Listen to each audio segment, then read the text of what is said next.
Good evening.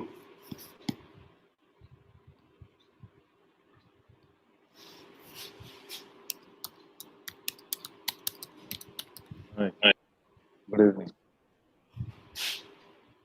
How are you? हाँ, good evening sir. कैसे हो? एकदम ठीक, एकदम ठीक। आप कैसे हैं सर? ठीक, बहुत बढ़िया। स्क्रीन शेयर करके टेस्ट कर लिया सर? टेस्ट तो नहीं किया। नो, कर लीजिए। कैसा है वेदर, कैसा है वहाँ सर? यहाँ अच्छा है, यहाँ बारिश नहीं हो रहा है, ठीक ठाक।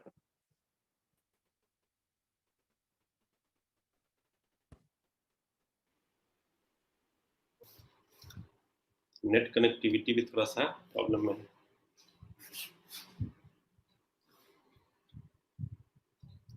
आप ये शेयर कर, प्रेजेंटेशन आपको दे दूँ या ये मैं यहीं से प्रेजेंट कर दूँ?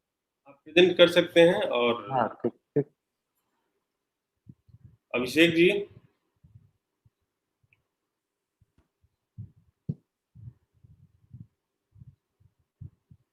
अभिषेक ठाकुर। जी सर। जी सर। हाँ, डॉक्टर एस के बेहरा सर का स्क्रीन शेयर करके ये कर लीजिए, टेस्ट कर लीजिए काम कर रहा है कि नहीं। अच्छा ठीक है सर, ठीक है सर।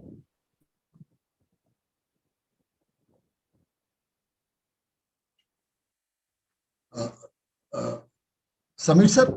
हाँ हाँ, बोलिए। सर आपका प्रेजेंटेशन सर देखिए, आप एक बार पहले उसको ओपन कर लीजिए सर, प्रेजेंटेशन को। हाँ, कर दिया, कर दिया। हाँ, प्रेजेंटेशन ओपन करने का जूम मीटिंग को खोलिए सर। करने का देखिए, वहां पे नीचे में ग्रीन कलर का शेयर स्क्रीन का एक ऑप्शन दिखा रहा होगा। हाँ हाँ। हाँ, वो शेयर स्क्रीन पे आप क्लिक कीजिए। नहीं, आप डिसेबल करके रखे हैं। हाँ सर। आप डिसेबल करके रखे हैं। सर को होस्ट बनाना होगा। एक सेकंड मैं कर देता हूँ सर, मैं कर, हाँ सही बोल रहे हैं आप, एक सेकंड में आपको।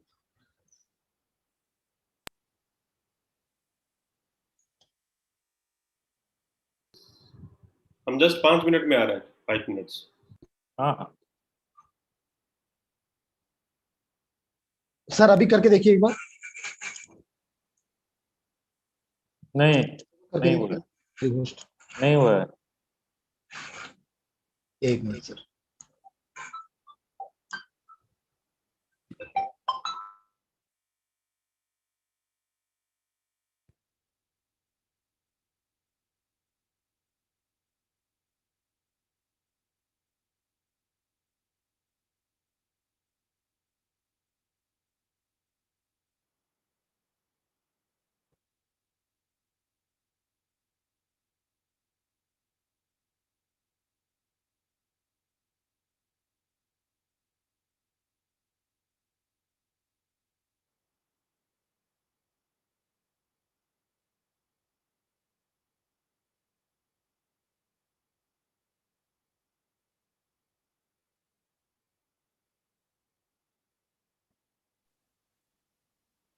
एक मिनट सर, बस मैं आपको बना रहा हूँ, हाँ को हाँ, होस्ट। ठीक है ठीक है ठीक।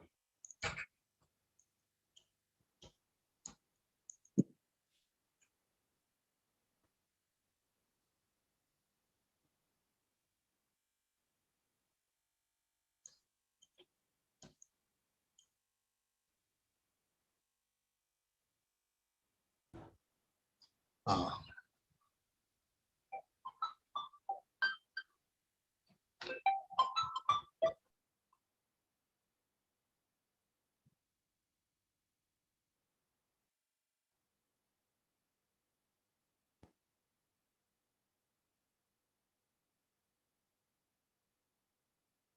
हाँ सर, अभी करके देखिए आप।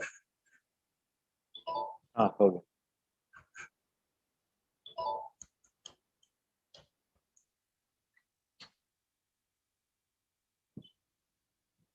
ठीक है, देखिए आ रहा है।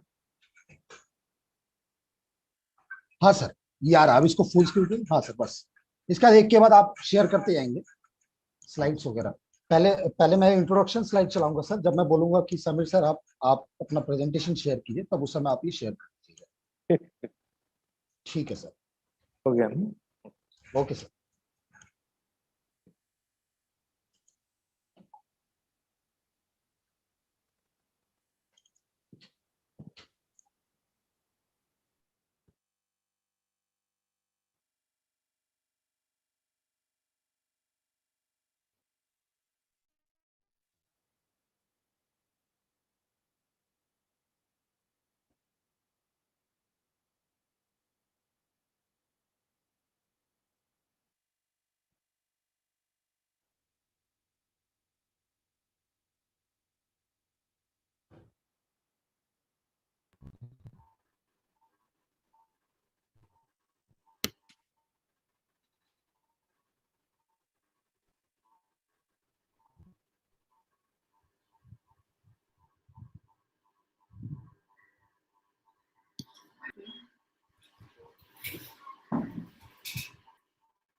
अभिषेक जी, तो ये स्लाइड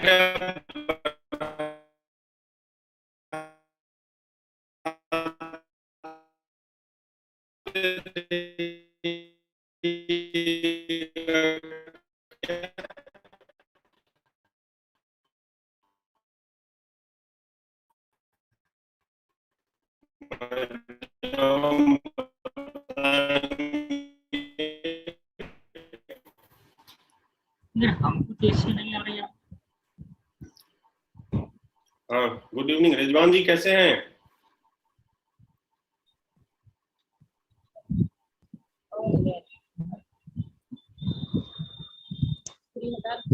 ठीक है हेलो।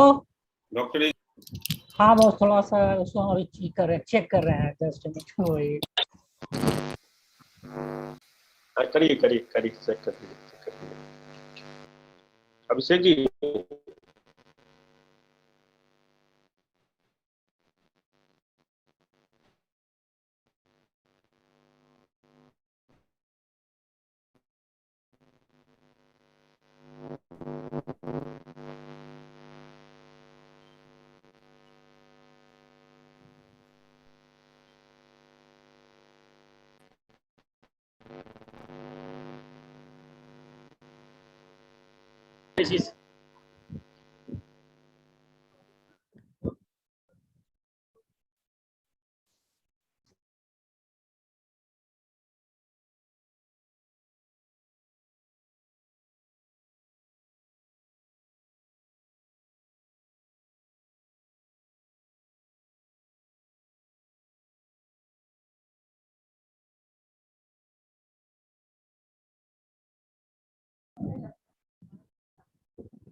जाता हूँ 2 घंटे।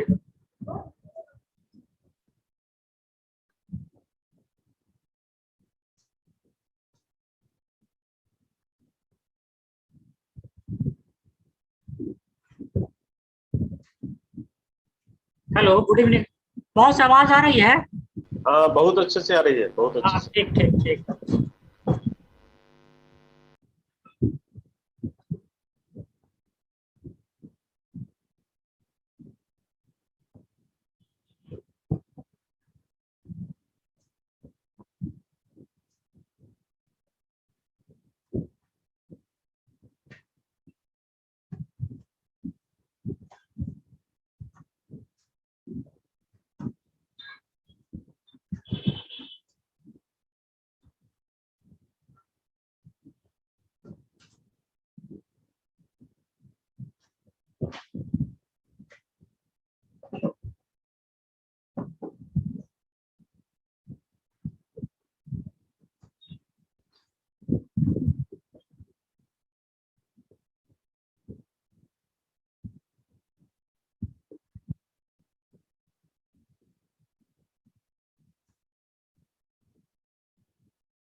Good evening.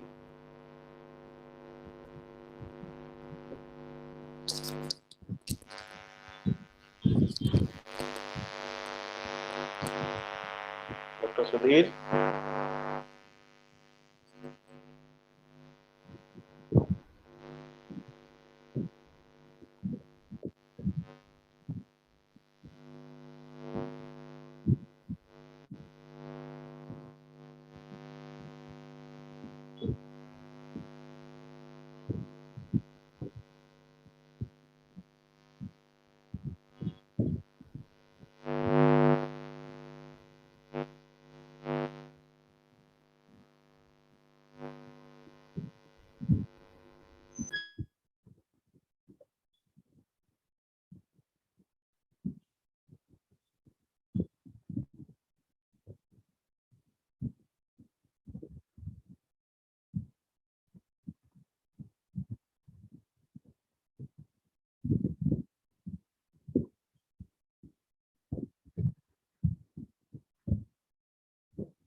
हाँ जी doctor Avinash, good evening. Welcome to Bihar. Bihar में स्वागत है आपका। बहुत अवार्ड जीत लिए। वर्चुअल कौन सा अवार्ड? पीछे रखे हुए हैं बहुत तो सारे। ऐसे ही प्रोफेसर नहीं बन पाए। अरे अरे अरे अरे, अदला बदली कर लें। आप स्क्रीन शेयर करके देखना चाहते हैं? अदला बदली कर लेते हैं, कोई बात नहीं। आप भी सेटिस्फाई हो जाओगे, हम भी हो जाएंगे। सही बात। और सुनाओ। बस ठीक पटना है। आजकल तो यार बाढ़ बहुत आई हुई बिहार में। करना तो चाहेंगे? पटना में भी प्रॉब्लम है क्या? क्या चीज का? हैं? क्या चीज का?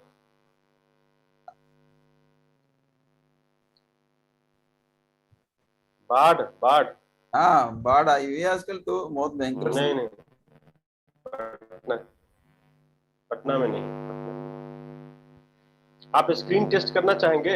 स्क्रीन कर लो, शेयर कोई करके प्रॉब्लम नहीं, कर लो, नो प्रॉब्लम। कर लीजिए। तो अभिषेक, यस सर। हाँ, इनका डॉक्टर सुधीर का हाँ। देख लो स्क्रीन शेयर करके। हाँ ओके सर। सुधीर सर, आपने प्रेजेंटेशन खोल लिया है सर लैपटॉप में? हेलो हेलो सुधीर सर, मेरी हाँ जी, आवाज आ रही है आपको? आ रही है। हाँ सर, आप प्रेजेंटेशन खोल लीजिए एक बार सर। हमें ओपन कर लीजिए। अच्छा, आप स्क्रीन शेयर अलाउ हाँ, कर स्क्रीन दीजिए। शेयरिंग जस्ट मैं आपको अलाउ अलाउ कर कर दूँ। दो आप। हाँ, good evening doctor Bagchi, welcome. कर दिया सर आपको। कर दिया ना? हाँ, अभी कर।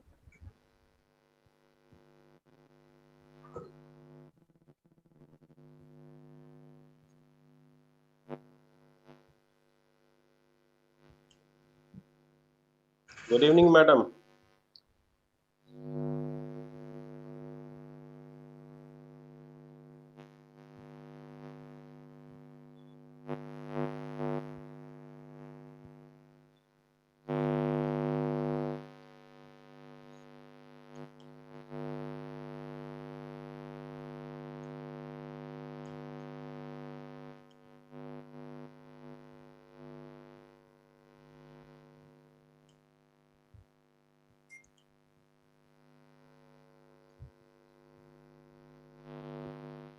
जी ठीक है सर। ठीक है। आ गया? एकदम सही है सर। परफेक्ट। ठीक हो। सही है। Perfect sir. हाँ एकदम अच्छा, बहुत अच्छा। ठीक।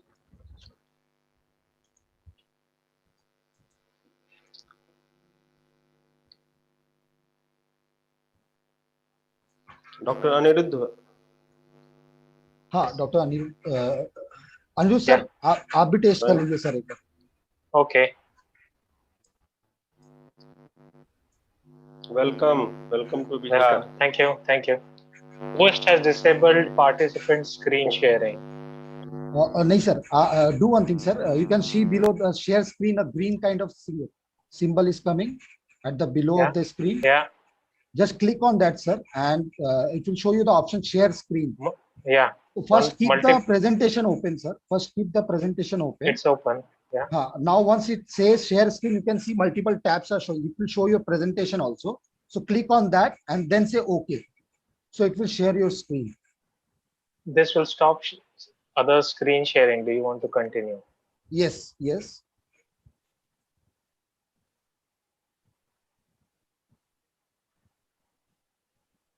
Yes, sir. We can. Yes, yes. Now make it full screen, sir.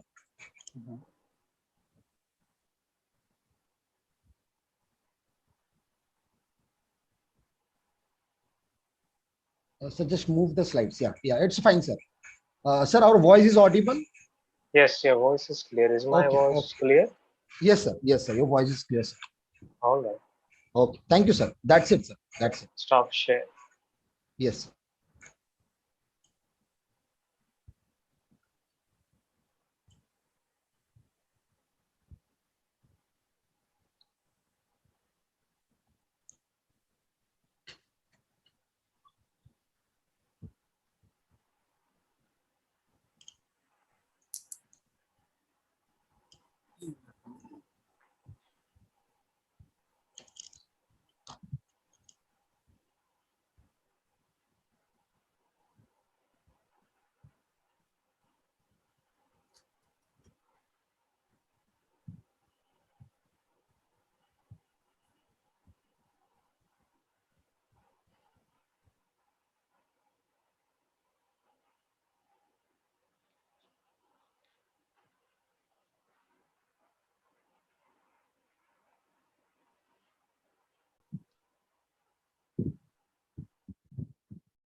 We are just waiting for Professor Kamlesh Tiwari, sir, and then we can start.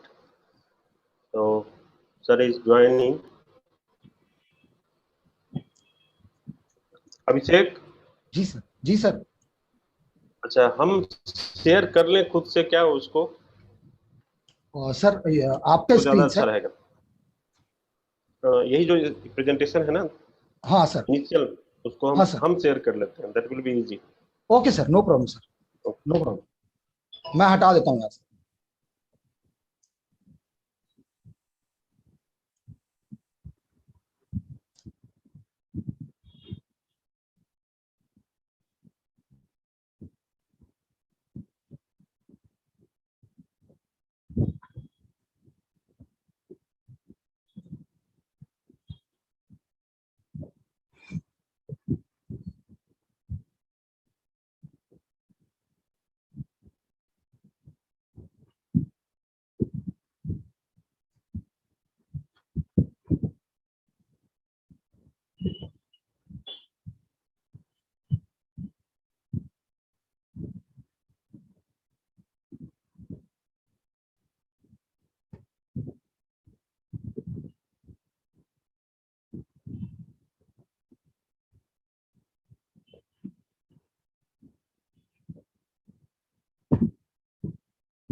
शुरू एकदम साढ़े 6 बजे।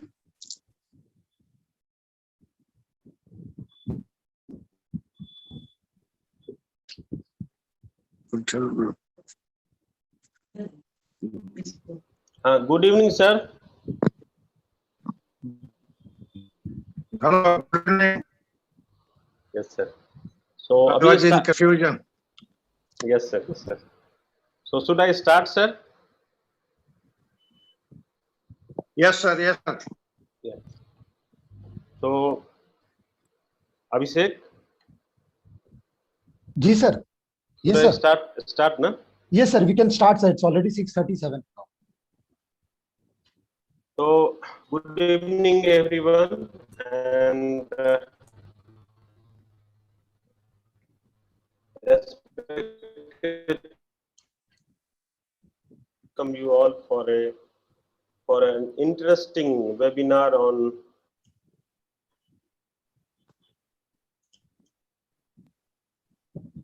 Dr. Avinash, your sound is not. Sound is. Hello. Sir आपका आवाज थोड़ा crack कर रहा है sir. Just check your internet sir. Avinash sir, are you there?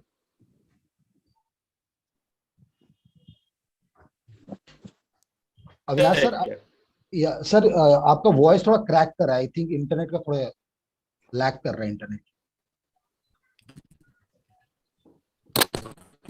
अच्छा, अभी सुनाई दे रहा है? अभी क्लियर आवाज आ रहा है सर. एक बार स्क्रीन शेयर करके देखिए, या तो मैं शेयर करूं क्या सर स्क्रीन? कर लेते हैं, अभी कर लेते हैं. Okay sir. अभी दिखाई दे रहा हूँ? हाँ सर, आ रहा है सर. अभी तक स्क्रीन आया नहीं, आ रहा है. So, good evening, everyone, and respected teachers and dear colleagues. I welcome you all on behalf of Hematology Foundation of Thrombocytopenia, and sometimes they are challenging to diagnose. And we will discuss the management of immune thrombocytopenia. It's a common clinical cases that we see in our practice as a hematologist and as a physician, and many a times it's easy to manage them, but sometimes it becomes difficult. So we will discuss all the aspects of immune thrombocytopenia in newly.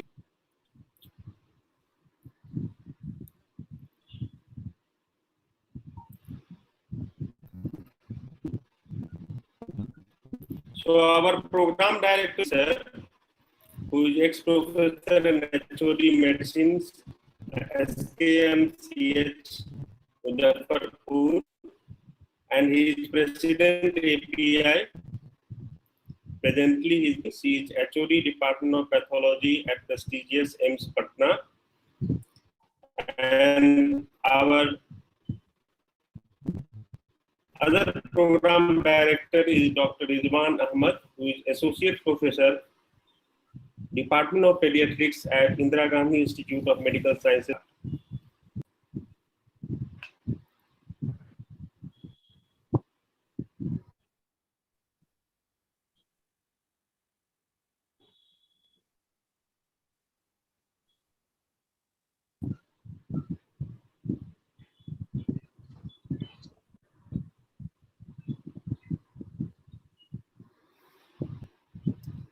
Enough. Yes. Any of you can introduce the speaker, and then we can start the session. Am I audible? Yes. Yes, Dr. Avinash. Sorry, sir, please start. Will I start? Hello? Yes, sir. You can start, sir. You can share the screen and then start the session. Madam, you can introduce the speaker. Do you have seat? No. So, Yes. Introduce my. I am Dr. Samir Behra. just wait for few minutes. Okay. Dr. Poonam, madam, Yes. you can. Thank you, Dr. Avinash. So there is virtual conclave on idiopathic thrombocytopenic purpura, and this is very important for and very interesting topics are put in this conclave. So I just welcome Dr. Samir Behra. He is Associate Professor in the Department of Hematology, MKCH Medical College, Berhampur. And so you have 20 minutes time, and he is going to tell about the laboratory approach, which is very important. And laboratory approach started from the clinical feature up to the management of the thrombocytopenia. Sir, please start your talk. Thank you, Avinash and the DR Hematology Group for allowing me to talk about the thrombocytopenia. This is one of the important thrombocytopenia. Platelet is one of the, even if it is a smallest particle in the circulating in the blood, this is, it has got a lot of things. It has got, okay, we'll go to the, what is the normal count of the platelet? This is the basic, the size of the platelet is 7 to 11 femtoliter, and its lifespan is around 10 days. And it's splenic pool. Splenic pool is whenever you need a urgent requirement of the platelet, spleen is there to give you the platelets. And platelet destruction occurs in the spleen and the liver. What is thrombocytopenia? Is when the platelet count is less than 1.5 lakhs. It can be divided into mild, moderate, or severe. Less than 1 lakh, 1.5 lakh, 50,000, less than 50,000. And platelet count, whenever there is less than 20,000, there is a chance of spontaneous bleeding. But cases of human thrombocytopenia, we have seen that even if the patient platelet count is less than 10,000, patients do not bleed. Okay, that is different reasons are there. Those we can discuss. What are the basic cause of decrease in platelet? Basic two things: whether it is a destruction or fraction, whether it is a decreased production from the bone marrow or increased destruction by the immune system or by the parasites, by the spleen. All these things comes in. So the site is three areas: either there is the marrow is not functioning, or there is a destruction in the peripheral circulation, or there is a splenic pool or the hypersplenism. Okay, so the basic cause either the bone marrow is not functioning, or the platelet is destroyed in the blood, or the spleen is hypersplenism, but the destruction is going on. So the approach is production, destruction, or the sequestration by the spleen. So there are a lot of causes. Well, I'm not. This is given in the book. What the cause of thrombocytopenia? But here the topic what I'm going to in this 15 to 20 minutes is how I approach a thrombocytopenia. If a patient comes to my lab with thrombocytopenia, how I approach it. That's what we will discuss. Then thing is whether the manual count or the count by the Newberg chamber, count by the slide, peripheral smear, or the automated counting. Is it all are which one is the gold standard, or which one is the which how to interpret it. In the 60s or 70s or 80s, or even when we are in the student, we used to count the platelet count by the neighbor chamber. When we become the postgraduate, we started counting the platelet count on the peripheral smear. Uh, then came the automated counting. Uh, so neighbor chamber, there are a lot of fallacies are there. We are not going to discuss all these things. Peripheral smear is you need a perfect smear for this. There should be no clot, no overlapping, no clumps should be there, and you'll have to count at least 20 field for the 100 ml field. So what becomes difficult is the when you have got more than 200 or 300 cases per day, you cannot count all the cases of thrombocytopenia by looking at the peripheral smear. So here comes the automated cell counting. I use these two machines, this XN1000 or XN550, and also sometimes I use the Horiva one. The counting of the platelet is done by the three ones. Automated counting is the impedance, optical, fluorescent, and immunological. Whatever the machine commonly used are the impedance counting, optical, and fluorescent machine. What is the usefulness of this automated counting is that not only counts the platelet, it also gives the size of the platelet, the variation of the platelet. It also gives the uh, small platelets, large platelet ratio, and also it counts a lot of cells compared to the peripheral smear or an neighbor chamber counting. So what is actual impedance counting? It counts the cell between 2 femtoliter and 20 femtoliter, whatever the cell comes, platelet comes to. Mason counts only, it do not differentiate whether a platelet or RBC, it counts the particles. Number of particles in this size of 2 to 20 femtoliter is this, and they say divides into whether the platelet distribution weight, mean platelet volume, whether large platelets are there or not, whether platelet crit is the, how much is the platelet crit. This is how when the platelet goes to the impedance counting, it distributes the cell according to the size. So it gives the variation in platelet size. So if the platelet size, small platelets are there, it will give a MPV. Large platelet will be less. If the variation of the platelet is there, it will give a platelet distribution would be more. Accordingly, there are diseases are there. I can diagnose these things. So we'll discuss these things. The problem occurs when the graph is not like this. A perfect graph should be bell-shaped, starts from the 2 femtoliter, ends in the 25 femtoliter, and it should be perfect one. The problem comes when there is graph becomes like this, when it is not touching the baseline, when its graph is irregular, when graph do not start from the baseline, you start from the y-axis. If it is a horizontal line, you do not touches the line. This is the problem when there is, you need to see the peripheral smear. What is the defect is there? Why these things are occurring? So sometimes there are large platelets are there, which is the cases do not touch the cell, the line or do not touch the baseline. So what are the causes? What is the problem with the platelet scattergram is the whenever there is there are a lot of things. Whenever the air bubble, dust, electronics, so you'll have to, the pathologist must know where is the defect is.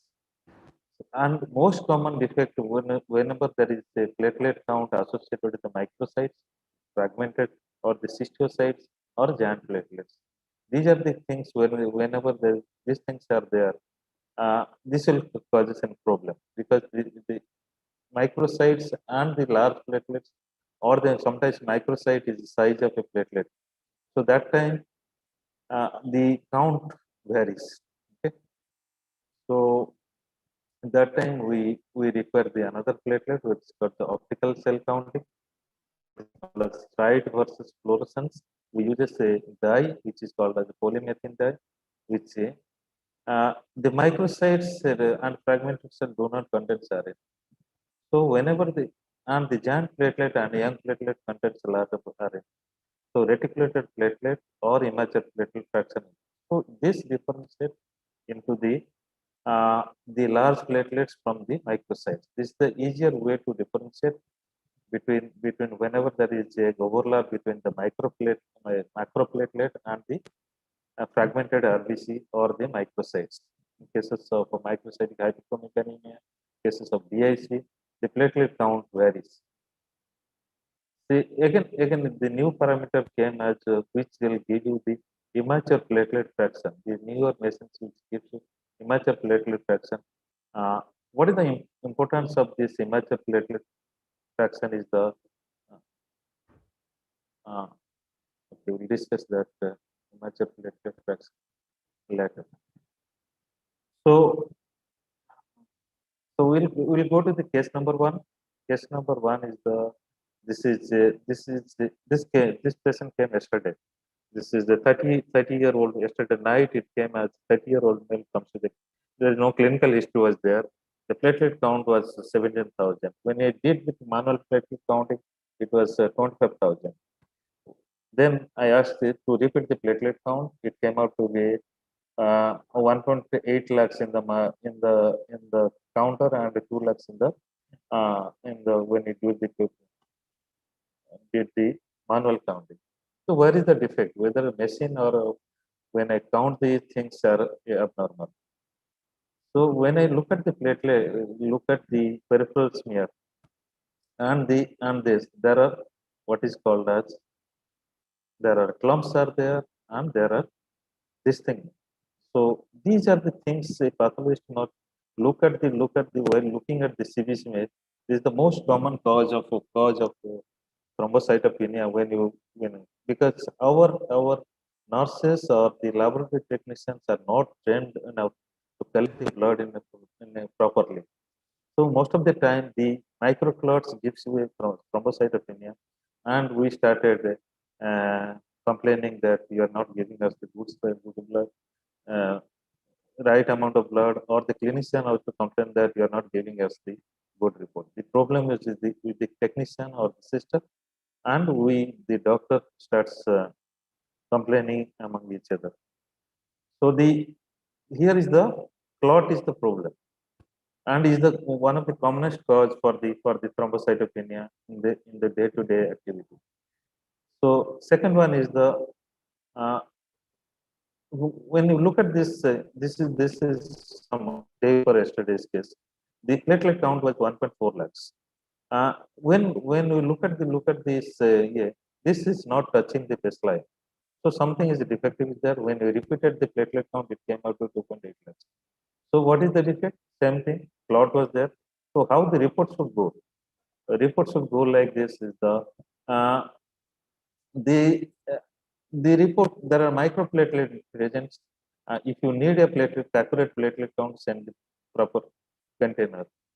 So that will give us. Why this is necessary is sometimes the platelet count is necessary for the operation from the cardiothoracic point of view, or the patient going for the operative surgery.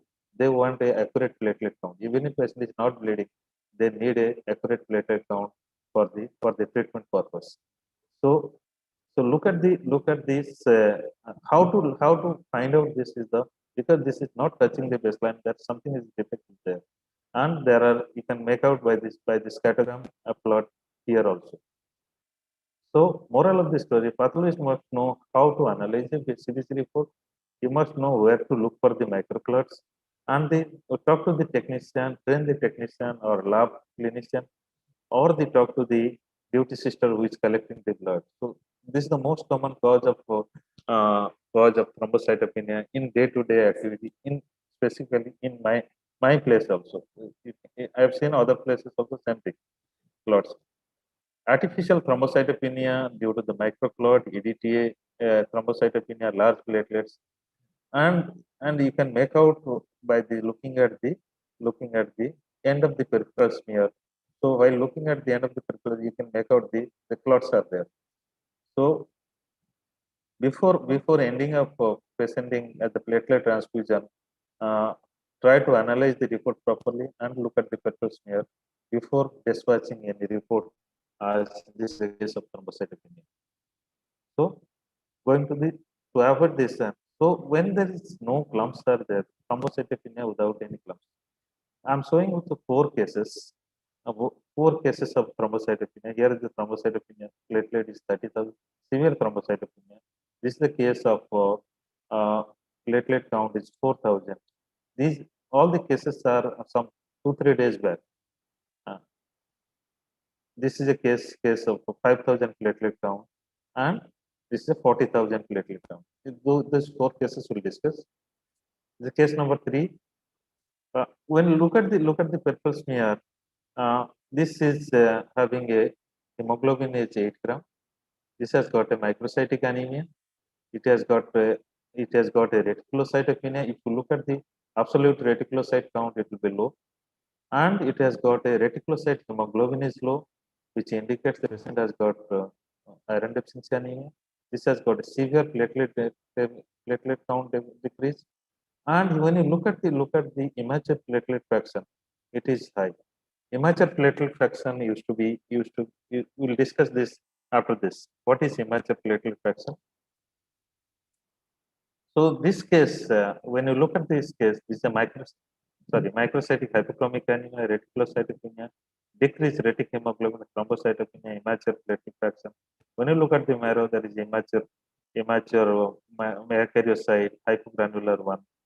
So the diagnosis is iron deficiency anemia with immune thrombocytopenia. You'll have to do an antibody test to confirm this. So this is case number 3. The case number 4. This is a known case of thalassemia major. Patient was receiving regular blood transfusion. After receiving the blood transfusion, this platelet count dropped to 30,000. So what is the finding? This has got a severe anemia, microcytic type, there is reticulocytopenia, decreased retic hemoglobin, thrombocytopenia, and increase in immature platelet fraction. So, and when you look at the peripheral smear of this patient, you can make out this is there are parasites are there are malaria pigments are there, and the large platelets are there. So the microcytic anemia, thrombocytopenia, macroplatelet, immature platelet fraction is increased. There are malaria parasite pigments. So impression is transfusion associated malaria associated with the patients having because of transfusion. This patient has. So look at the CBC and the peripheral smear, and it will give you if you analyze the peripheral smear and the CBC properly, it will give you the impression diagnosis to it. So what is this immature platelet fraction? This is a newer parameter which is platelet indicate platelet destruction or acute blood loss. The percentage of reticulated platelet increases, and cases of marrow insufficiency. When there is marrow insufficiency, the platelet fraction decreases. Okay? And increase in reticular fraction and early indicator of platelet destruction like immature immune thrombocytopenia or thrombotic thrombocytopenic purpura. Following chemotherapy and increased reticular fraction, there will be there will be chances there is a recovery of the platelets. Similarly, cases of dengue, when the immature platelet fraction is more than 10%, there is a chance of recovery of the platelets within 48 hours. This is one of the newer parameter which is used nowadays. CBC machine is giving you, or you can look at the peripheral smear, looking at the large platelet. This platelet is the size of RBC. So when you're finding the size of RBC platelet, the chances of recovery will be within 48 hours. So a reticulated platelet, the cutoff value is 7.7%. If it is more than this, and there is a chance of recovery is there. What is the summary? All cases of thrombocytopenia do not need any bone marrow transfusion. Careful examination of CBC and peripheral smear examination help you the diagnosis. Next, we will go to the case number 5. Case number 5 is a case of a 6-year-old child which has got this is a severe thrombocytopenia. When you look at this has got a MCV this has got a bicytopenia, reticulocytopenia, There, if you look at the platelets, platelets is the immature platelet fraction is low. Okay, there is neutropenia. Okay, so the patient has got anemia, severe anemia, normocytic RBC, and if you look at the reticulocyte production index, it is low. Even if it's at 3.5% reticulocyte, it is low. And there is reticulocyte hemoglobin is normal. This is not a deficiency anemia, and there is immature platelet fraction is low. That what else is there? There is neutropenia. So when you look at this case of peripheral smear, it has a normocytic non-chromic RBC. This has got a microplatelets, and when you look at the bone marrow biopsy, it has got a totally empty marrow. So this is a case of hypoplastic bar aplastic anemia, because there is a reticulocytosis, mild degree of reticulocytes are there. This may be a hypoplastic anemia. Patient may respond if you start the appropriate treatment. Case number 6. This is a 25-year-old male, generalized. It has got a this is also severe anemia, thrombocytopenia, and leukopenia. This has got a pancytopenia, and very severe anemia. This has got a reticulocytopenia. Platelet count is 5,000. Immature platelet fraction is low, and there is neutropenia. This is a case of pancytopenia, macrocytic anemia, neutropenia, and microplatelets. When you look at the peripheral smear and bone marrow, it has got a macrocytes, hypersensitive neutrophil, immature WBC or the megaloblastic type of erythropoiesis, and high increased bone marrow iron. So diagnosis is megaloblastic anemia. So the third case is, case number 7 is the this is also same thing. This is pancytopenia is there. This is a 15-year-old child, epistaxis, fever of unknown origin, of 1 month duration. 8 anemia is there, severe anemia. There is reticulocytopenia. There is thrombocytopenia. Immature platelet fraction is low. WBC is low. Neutropenia is low. Case of pancytopenia, reticulocytopenia, neutropenia, and microplatelets. So basic thing is in these 3 cases, the platelet count is low. There are microplatelets. So what is the defect? Marrow is defective. The first case is case of second case is okay. This is a case of neutropenia. So what is the defect? If you look at this, the normocytic anemia, large from immature atypical cell is there in the eye. There is neutropenia, and when you look at the bone marrow, there are blast cells are there. So this is a case of leukemic leukemia, and when you look at the bone marrow, this is acute leukemia. So acute leukemia presenting as leukemic leukemia. So what are the clues are here? Is a pancytopenia, and because of immature platelet fraction is low, the marrow is defective. Look at the bone marrow, you find the answer. So what is this? So summary is whenever there is a thrombocytopenia, microplatelet, look at the CBC parameter, peripheral smear examination, and do a bone marrow study, to give you the answer. So thrombocytopenia. So in total, in these 7 cases, when you look at the 7 cases, if you analyze this CBC completely, looking at all the parameters perfectly, and whether there is a large platelet fraction is there or small platelet fraction is there, look at the peripheral smear, and you will get the answer. So how to go for these? What are the causes of thrombocytopenia with pancytopenia? So these are the cases: thrombocytopenia with pancytopenia, aplastic anemia, myelodysplastic syndrome, subleukemic leukemia, or aleukemic leukemia, or metastatic deposit in marrow.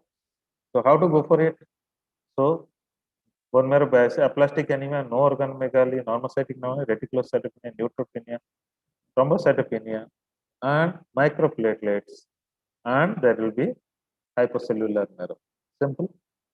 So yes, a CBC and peripheral smear will guide you your diagnosis, where you stand. Then myelodysplastic syndrome, mostly elderly, refractory anemia, monocyte bicytopenia, thrombocytopenia, ring sideroblast, olive, and classical binucleated cells and the ring sideroblast, and give you the diagnosis myelodysplastic syndrome. Similarly, subleukemic leukemia, sudden onset organomegaly, cytometry. Similarly, thrombocytopenia with leukocytoblastic blood picture, metastatic or the leukocytic metastatic or uh, uh, myelofibrosis. Then thrombocytopenia with spherocytes like Evans syndrome. This is a rare cause. We regularly come across this type of cases. That's the spherocytes with the Evans syndrome. And thrombocytopenia with parasite, already I have discussed already the cases of malaria or the finding the malaria parasite or finding the malaria pigments. There will be, and the large platelets. Little bit about the gastrointestinal thrombocytopenia. Gastrointestinal thrombocytopenia usually occurs in the mid trimester and the third trimester. Count usually 72, 1 lakh.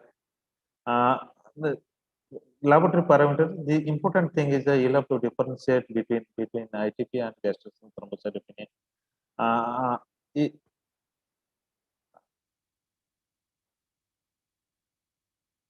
Then comes the heparin-induced thrombocytopenia. This classical is the 0.5 to 5% of the heparin-treated subjects. Usually, suspected cases are more than 50% drop in TPC. Baseline from the baseline, 5 to 10 days after the exposure. History of there will be prior exposure to the heparin 3 months back, so that it will develop the antibody against the platelets. Antibody against PF4, and it causes venous arterial thrombosis, screen necrosis. Classical picture you get, but usually we do not come across. Usually, when there is cardiothoracic department where the heparin is regularly used, they used to come across. Then megakaryocytic thrombocytopenia. Last month we have got a case of megakaryocytic thrombocytopenia. Patient died next day after the diagnosis. This is usually when you look at the bone marrow, the myeloid component and the erythroid components used to be normal, and when you look at the bone marrow, you won't find anything. So, Dr. Sameer, just two Dr. slides. Sameer, please sum up your presentation, Yes. because Yeah, 2 more slides. Dr. Sameer, please sum up your presentation. Okay. So this is the algorithm for this thrombocytopenia, and if you go through the proper CVC report, peripheral smear, and you will get the diagnosis. So I thank my resident and all the assistant professor and resident who has helped me prepare this topic. Thank you. Thank you, Dr. Sameer, for your presentation. So basically, if in case of idiopathic thrombocytopenia, there is importance of peripheral blood examination to rule out whether pathology at the level of RBC or at the level of WBC, or it is both are normal and it is totally due to platelets series. So we can go ahead. So next speaker, Dr. Anirudh Dayama. He is Assistant Professor, Department of Hematology, ILBS, New Delhi. He is going to talk about an update on the management of newly diagnosed idiopathic thrombocytopenic purpura. Dr. Anirudh, please.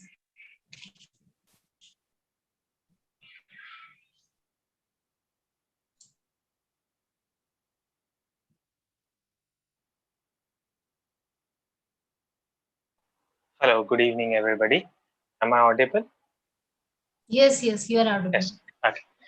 So thank you for this opportunity. And my topic for today is management of newly diagnosed immune thrombocytopenia. So as Dr. Pera has already covered the lab approach to thrombocytopenia, we will go ahead and look at, now that you have suspected ITP and you want to go ahead treat it. So how do you go ahead and treat it?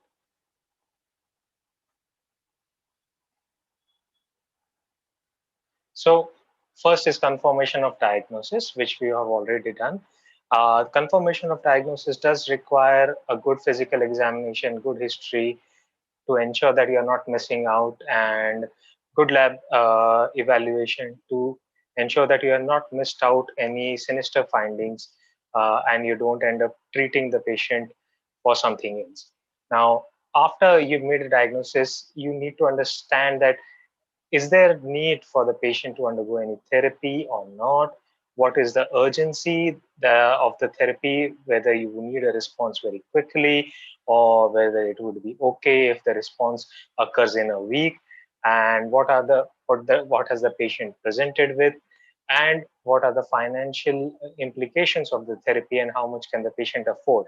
This also includes the travel time to your clinic or to the clinic the patient is going to follow up with, because with thrombocytopenia, and if the thrombocytopenia is borderline, one would not expect the patient to regularly follow up every 2 days or every 3 days when the patient is living quite far away, and it's not easy to trust labs which are situated at periphery, because as Dr. Behra has said, that they will be reporting on the machines.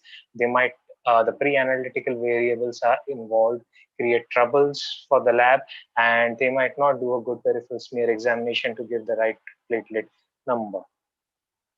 So first question is treatment required? So one never treats the number, always treat the symptom. You should use a bleeding scale. This is a modified WHO bleeding scale, which gives examples also.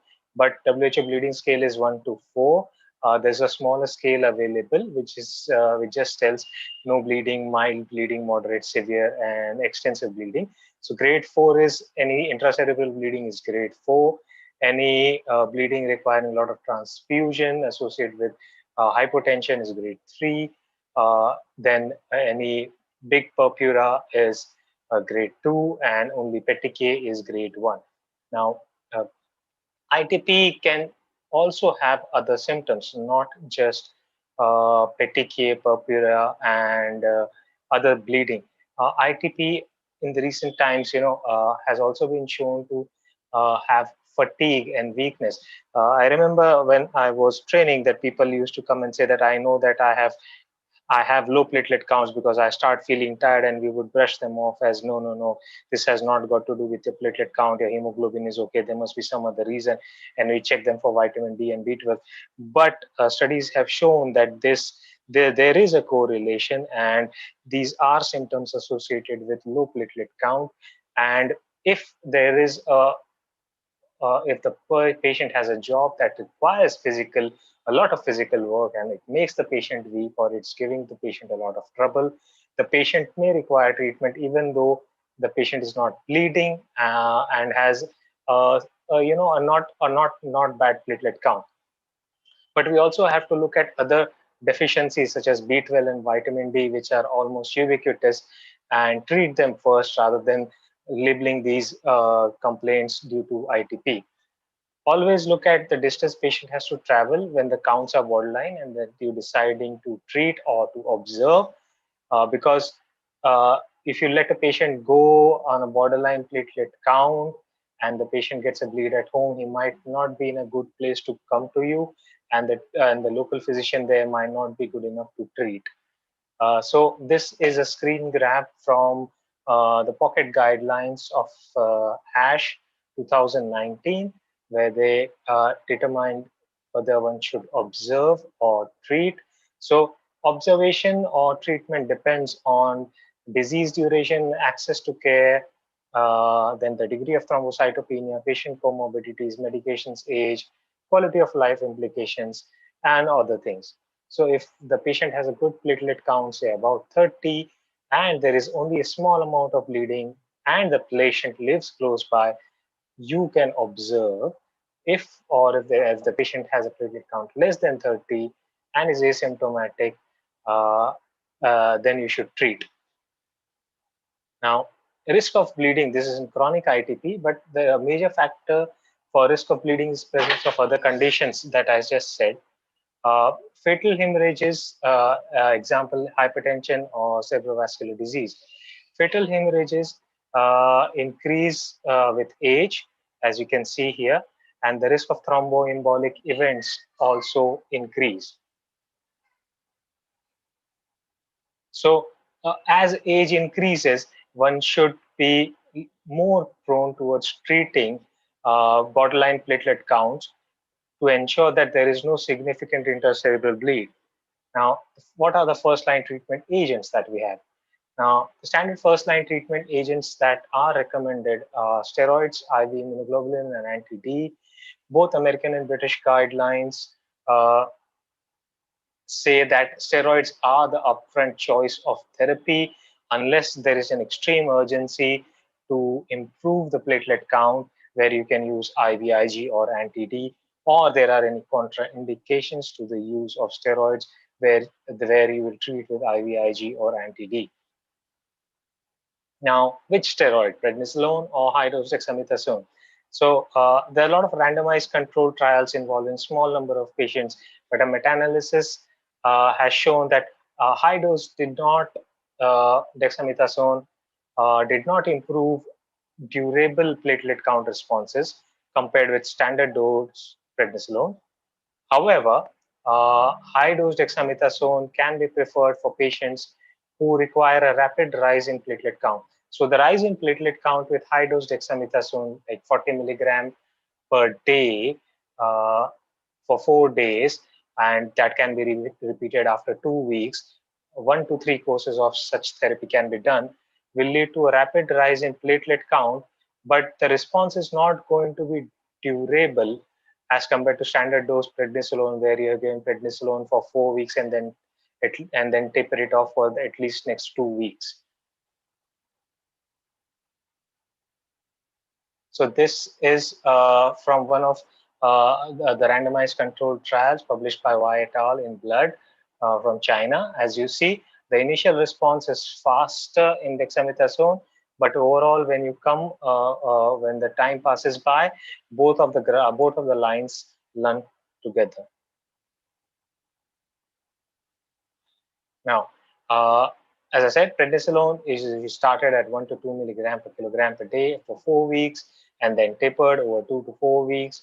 Clinical responses are seen in around 65 to 85% of the patients.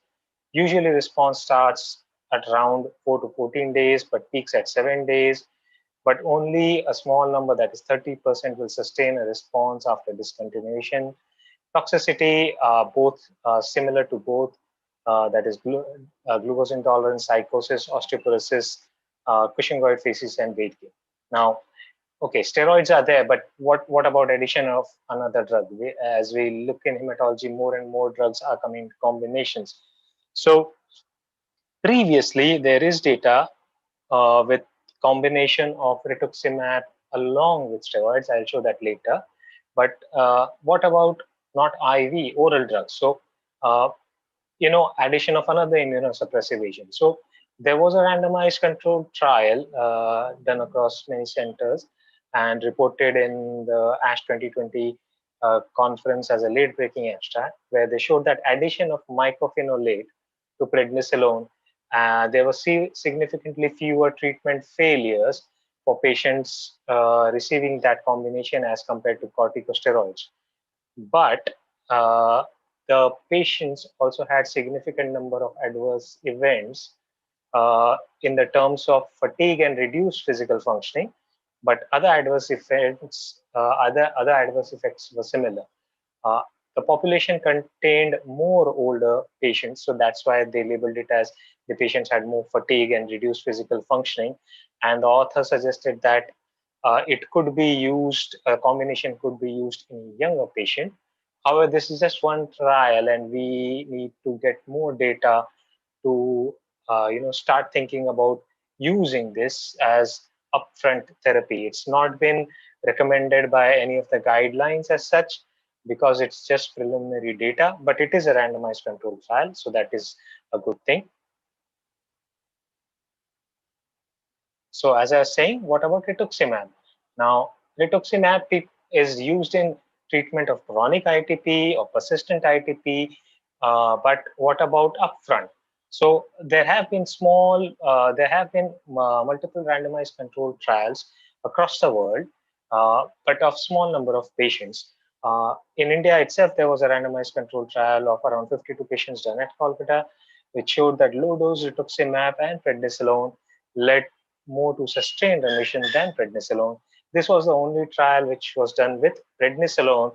All the other trials have been done with dexamethasone, and a meta-analysis was also done showing that rituximab combined with dexamethasone provided better long-term response in the treatment of adults with ITP and will not increase the risk of adverse effects.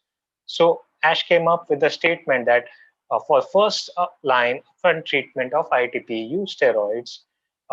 If there is an issue with the long-term remission and somebody wants a more long-term remission rate, then one can consider adding rituximab to the steroid rather than just giving plain steroid.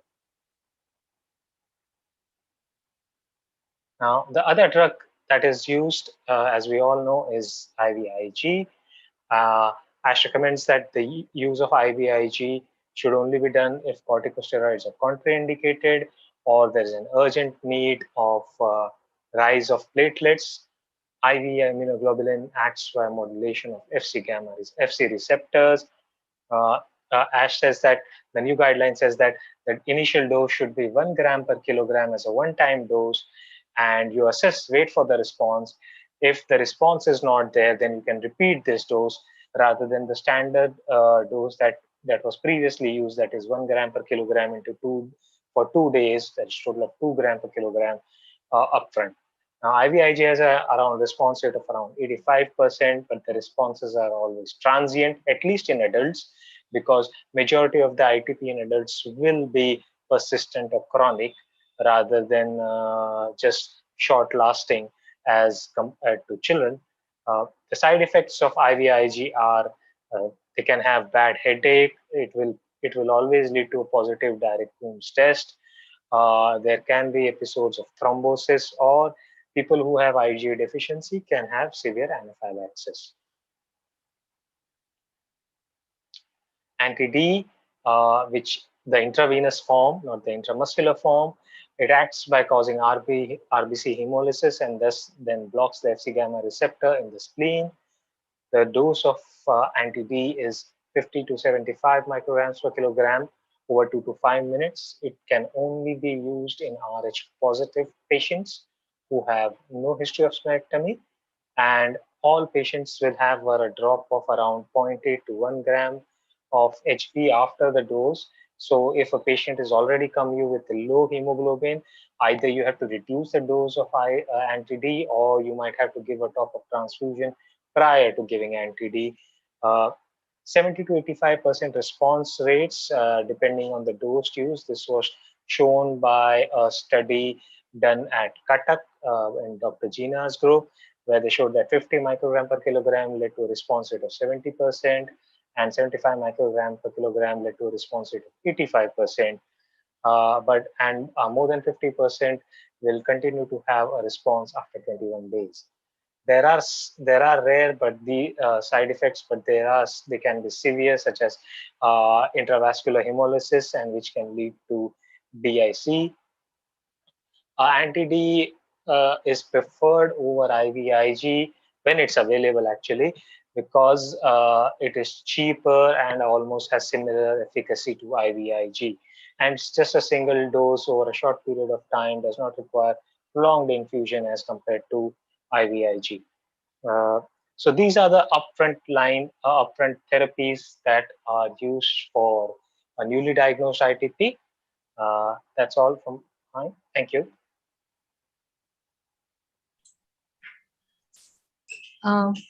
Thank you, Dr. Anirudh.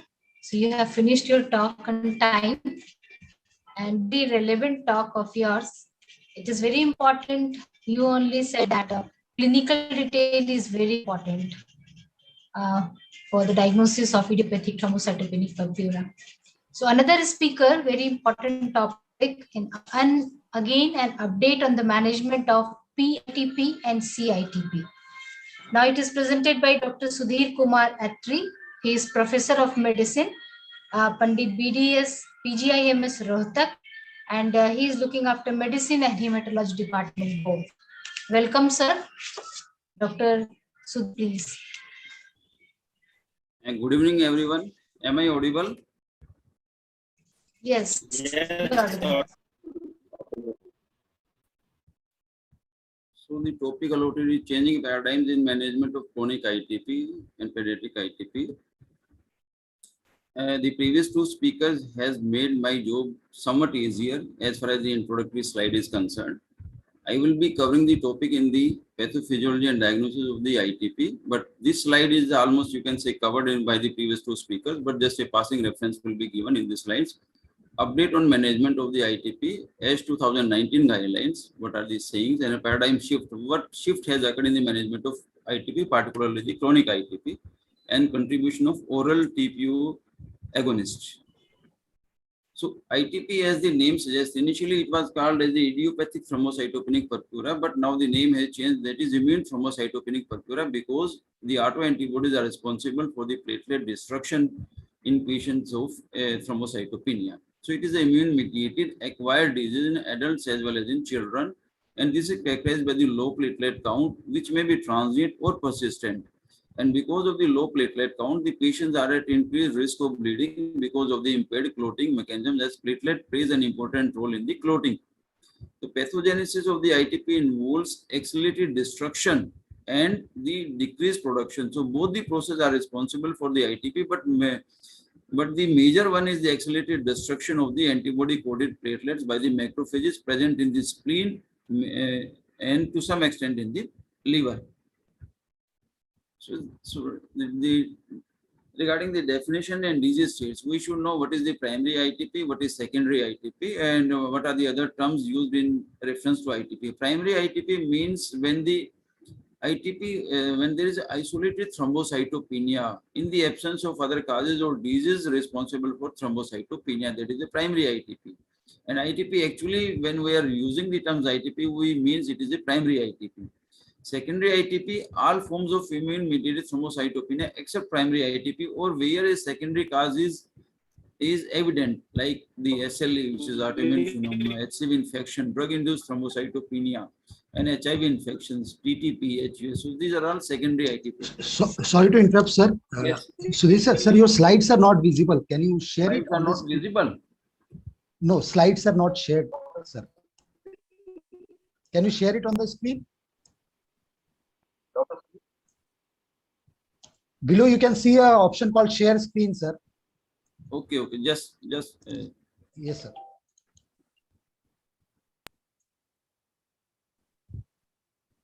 Now visible, I think. Yes, sir. Now you can maximize it and then you can start. Yes, yes. So just to, you can say, recollect the pathophysiology and diagnosis of ITP, update on the management of ITP, with reference to AS 2019 guidelines, and paradigm shift in the management of ITP, particularly what is the role of oral TPO agonist. So the pathophysiology and diagnosis, though it has been covered to some extent by the previous speaker, but just a passing reference. ITP is actually immune-mediated acquired disease in adults and children, and which is characterized by the low platelet count, which may be transient or persistent. And the low platelet count is responsible for the increased risk of bleeding, though it depends on the number of the platelet count, that is severity of the ITP actually. And pathogenesis of the ITP involves two major steps: accelerated destruction of antibody-coated platelets by the macrophages, and these antibodies are actually autoantibodies produced by the B cells. And second step is antiplatelet autoantibody, not only act on the platelet, but to some extent these are also responsible for the suppression of the megakaryocytosis, because these are acting also on the megakaryocytes present in the bone marrow actually. So there are various terms which we should be aware of. What is primary ITP? What is secondary ITP? Primary ITP is ITP in the absence of any other secondary causes. And secondary, when the second cause is evident, like SLE, HCV infection. What is the importance? Importance is primary ITP, we have to focus on the treatment of ITP. Whereas if the ITP is secondary to some other, then we have to focus on the treatment of the underlying disease actually. Then phases of the disease, as told by the previous speaker also, that is acute, that is newly diagnosed, persistent, chronic ITP. Newly diagnosed when the ITP is less than 3 months from the date of diagnosis. Persistent is when duration is more than 3 months but less than 12 months. And chronic is when more than 12 months from the diagnosis. Severe ITP platelet count is less than 30,000 and very severe is less than 10,000. Refractory ITP, patients who failed splenectomy or relapsed thereafter and have severe ITP or have risk of bleeding that requires a therapy. So this slide is showing the platelet count. There is a balance between the platelet production, destruction, and sequestrations. As we know, the platelets are produced in the marrow, in the bone marrow by the megakaryocytes, and process is called as megakaryopoiesis. Platelet normal life of platelet is 7 to 10 days. All platelets are removed by the macrophages in the spleen, majority of, and to some extent in the liver. And platelet sequestration in a normal person, 1/3 of the platelets are present in the spleen. And when there is a splenomegaly, so this platelet or more number of platelets are sequestrated in the spleen or stored in the spleen, resulting into the thrombocytopenia. But most of the time, this type of thrombocytopenia is usually asymptomatic, unless until it is very severe. Now, there is a role of Ashwell-Morel receptors in the hepatocyte. That is a possible method of platelet regulation, how the platelets are regulated in the body. As we know that the thrombopoietin is the hormone which is responsible for the platelet production and maintaining a platelet count, similar to erythropoietin, which is responsible for the RBC. So what happens when the senescent platelet or aging platelets are sensitized by these receptors? They bind to these receptors and stimulate the production of thrombopoietin from the liver, which acts on the bone marrow to maintain the normal platelet count. And in a normal person, there is a relation between the platelet count and the thrombopoietin level actually. But however, this level is not maintained in patient of ITP. Actually, what happens when the platelet count is low, the thrombopoietin levels become high and it try to maintain the normal platelet count. However, in patients of ITP, the serum TPO levels are inappropriately low despite a low platelet count, which is against the normal physiology. Hence, platelet production is suboptimal actually. So, ITP pathogenesis, as we discussed, involves 2 steps: impaired platelet production and increased platelet destruction actually. So, this diagram is showing actually what is the normal this normal megakaryopoiesis and what happens to megakaryopoiesis and megakaryocytes in the presence of the ITP actually. The autoantibodies inhibit not only the platelet but also inhibit the megakaryocyte growth in vitro and promote apoptosis, resulting in the impaired megakaryopoiesis. So this is again diagram showing the complex interplay between the macrophages, between the B cells, between the megakaryocyte and cytotoxic T cells. But in nutshell, we can remember that the autoantibodies produced by the B cells because of some triggering mechanism in a suspected person results to the production, this destruction of the platelets and decreased production of the platelet also, resulting into the net result of thrombocytopenia or a low platelet count. So what are the clinical manifestations? As we discussed, it may be acute, that is newly diagnosed, or it may be persistent, or it may be chronic. So most common manifestation are actually the bleeding manifestation, resulting into the mucocutaneous bleeding. That is most common. Resulting into the pedicle spots, purpura, ecchymosis, epistaxis, gum bleeding. In young females, menorrhagia may be the only manifestation sometimes. Other rare sites like GI bleeds, CNS bleeds, these are very rare in such patients, but can happen, and these are actually responsible for the mortality. And this is the diagram showing the skin manifestations of this. So treatment considerations: whom to treat? Majority of the patients are asymptomatic despite a low platelet counts. So if these are asymptomatic or just minor bleeds and the platelet count is more than 30,000, we can have the observation of such patients. Increased mortality on patients with persistently low platelet counts, morbidity and mortality as much from complication of immunosuppressive treatment as from bleeding. So we have to maintain a balance between the risk and benefit ratio and the complications which can occur in the patients. So there are some risk of fatal and severe bleeding in the ITP, like hypertension or cerebrovascular disease, and rate of fatal hemorrhages increases with the age also. So we have to consider various parameters in considering the treatment of the patients. ITP, though in spite of low platelet count, there is also an increased risk of venous thromboembolism if we compare the data of the thromboembolism in ITP versus the normal populations.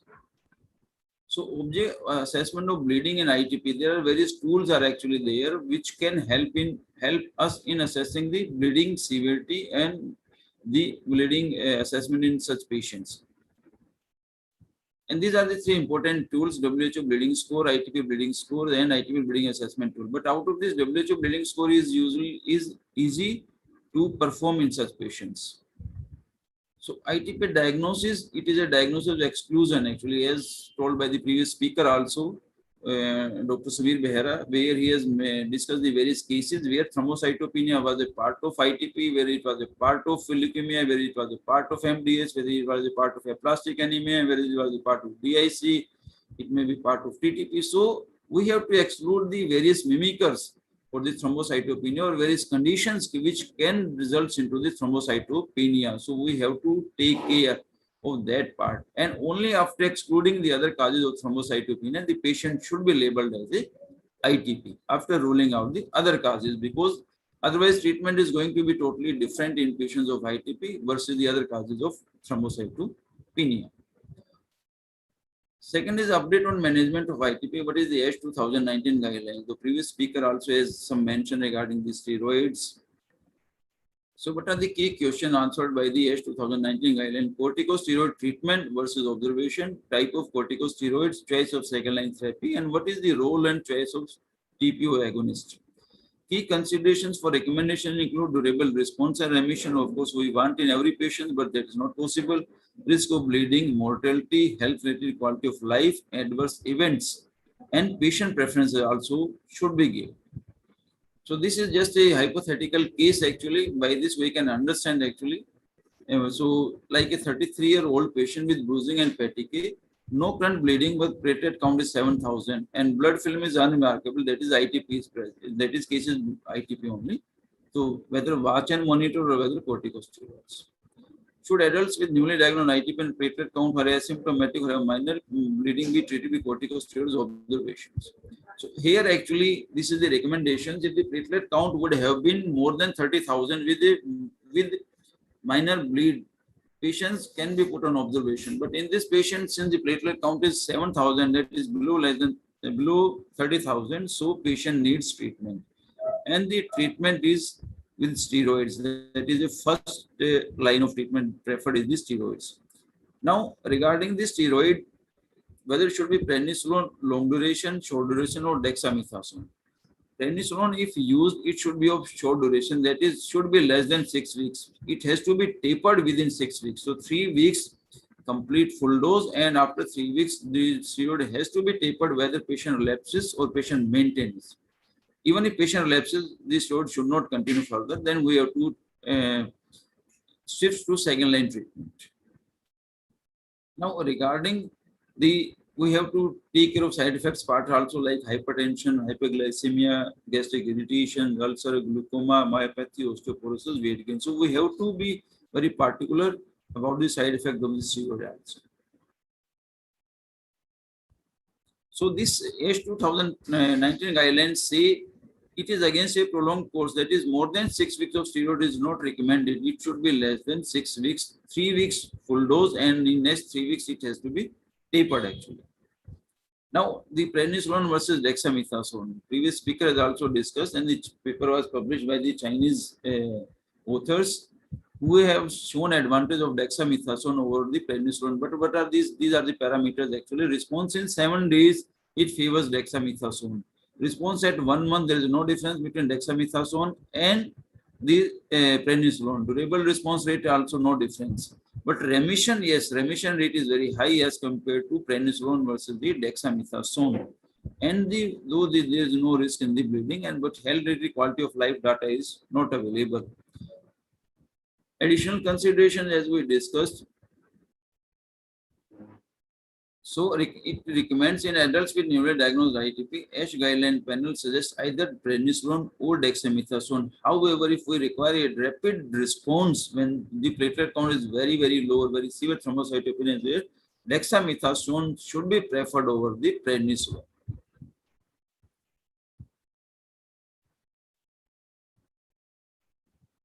So in the same patient, the patient does not respond or patient relapses, what should be the second line of treatment option in such patient? There are three treatment options presently: rituximab, TPO agonist, which include either eltromopag or romiplostin, and splenectomy. So this slide is showing what is the difference in various parameters between all the three agents. So response rate at 1 month is maximum in this splenectomy group. However, there is no difference as far as the durable response is concerned between all the three treatment options. Remission is better with splenectomy, and however the bleeding rate, thrombosis are similar in three groups, but infection rate is going to be high in patients who have been splenectomized, and surgical complications also likely to occur in patients of splenectomy. So here we give preference according to the patient's need also.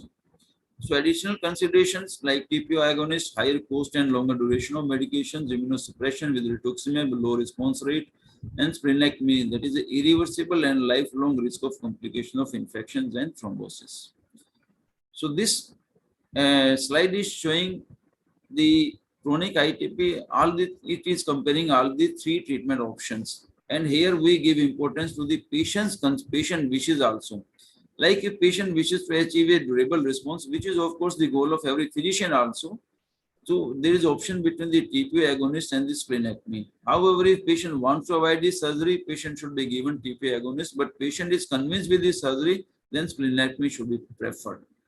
If patient wishes to avoid long-term medication, then option is between rituximab and the splenectomy. But here the splenectomy will score over the rituximab, of course, at the risk of, you can say, the infections or some thrombotic complications.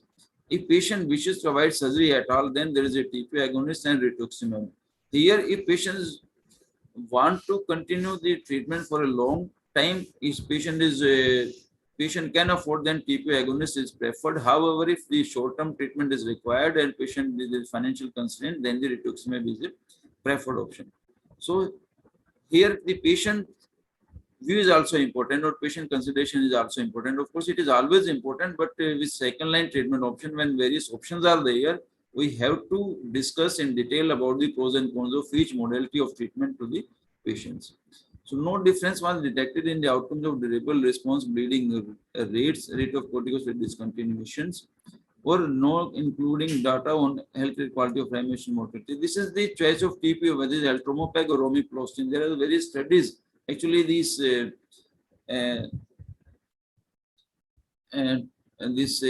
studies are there which are comparing the eltromopag versus the romiplostin. And far as the outcome is concerned, there is no difference. But as far as the cost is concerned, eltromopag appears to be costlier than the romiplostin, because romiplostin is given as a weekly dose and injectable, and eltromopag is given as a daily dose for long durations. So we have to consider whether the patient is ready to take oral medications, he wants to avoid injections, then eltromopag. However, if patient is comfortable with weekly injections and the cost, then romiplostin is preferred. As far as efficacy is concerned, there is hardly any difference between these products. Now, summary of ASH 2019 guidelines. Short course of corticosteroids are recommended over long-term corticosteroid therapy, and irrespective of duration and type, side effects of steroids should be monitored. That is very important. Guideline recommend the use of either prednisolone or dexamethasone, but if it is very severe or we want to increase the platelet count abruptly, dexamethasone should be preferred over the steroids. But of course, we have to consider their side effects, which are almost equal with the either prednisolone or dexamethasone. Choice of second line therapy depends on the patient preference. Here we give importance to the patient preference also, either the TPO agonist or splenectomy or rituximab. Choice among TPO agonists should be based on the individual patient preference and shared decision making, that is daily oral versus weekly injectable treatment. Then what is the paradigm shift actually? What is the fate of older treatments, rituximab, splenectomy, and use of newer oral TPO agonists? Rituximab as a second-line treatment option. Initial response rate is 60% good, but it is not maintained. That is, long-term response is only 21%. Serious reactions can occur in some patients. Outcome is variable, and infection risk is also there with the rituximab. This slide is comparing the summary of response of children and adults with ITP and rituximab. So initial response is very good. You can say around 60% of the patients goes into remission, but as far as the long-term response is concerned, remission is concerned, it is maintained only in around 20 to 25% patients. Then to compare the risk of long-term, this is the actually showing the update, and to compare the risk of long-term complications and mortality with TPO-RA versus rituximab among chronic ITP diagnosed. This is a US veteran who had failed first-line corticosteroids. So this study is comparing the TP agonist versus rituximab. And these are saying TPR agonist group are 27% less likely to have complications as compared to the rituximab. So this study prefer TPO agonist as compared to the rituximab. So eltromopag is a TPO agonist, that is thrombopoietin receptor agonist, and this activates the receptors which is present on the cell membrane, and once activated receptor, it acts on the STAT-JAK pathway responsible for the megakaryopoiesis actually. So these are the trials actually which were conducted and which compared the result of eltromopag versus placebo. And this raised trial has shown that eltromopag increased median platelet counts compared to placebo, and it was maintained as long as the patients was taking drugs. It was maintained for a long time. Another was the extent trial in which eltromopag increased median platelet counts in the long-term use also. So this is another, you can say, the result of multi-center retrospective study in Spain, in which 152 unselected chronic ITP patients who failed on multiple therapies. Median time to platelet response was 12 days, and around 90% of patients achieved the overall platelet response, and 47 or 48% patients achieved complete response. The response in this patient is usually defined as the platelet count at least more than 30,000 and the complete response more than 1 lakh, which is maintained on at least 2 occasions, 7 days apart. This is another study in which comparing the results of TP agonists. So overall platelet response was 94% and 80% achieved a complete response. Another study in the France, that is Alexetra study. This study is also showing the good results of the TP agonist.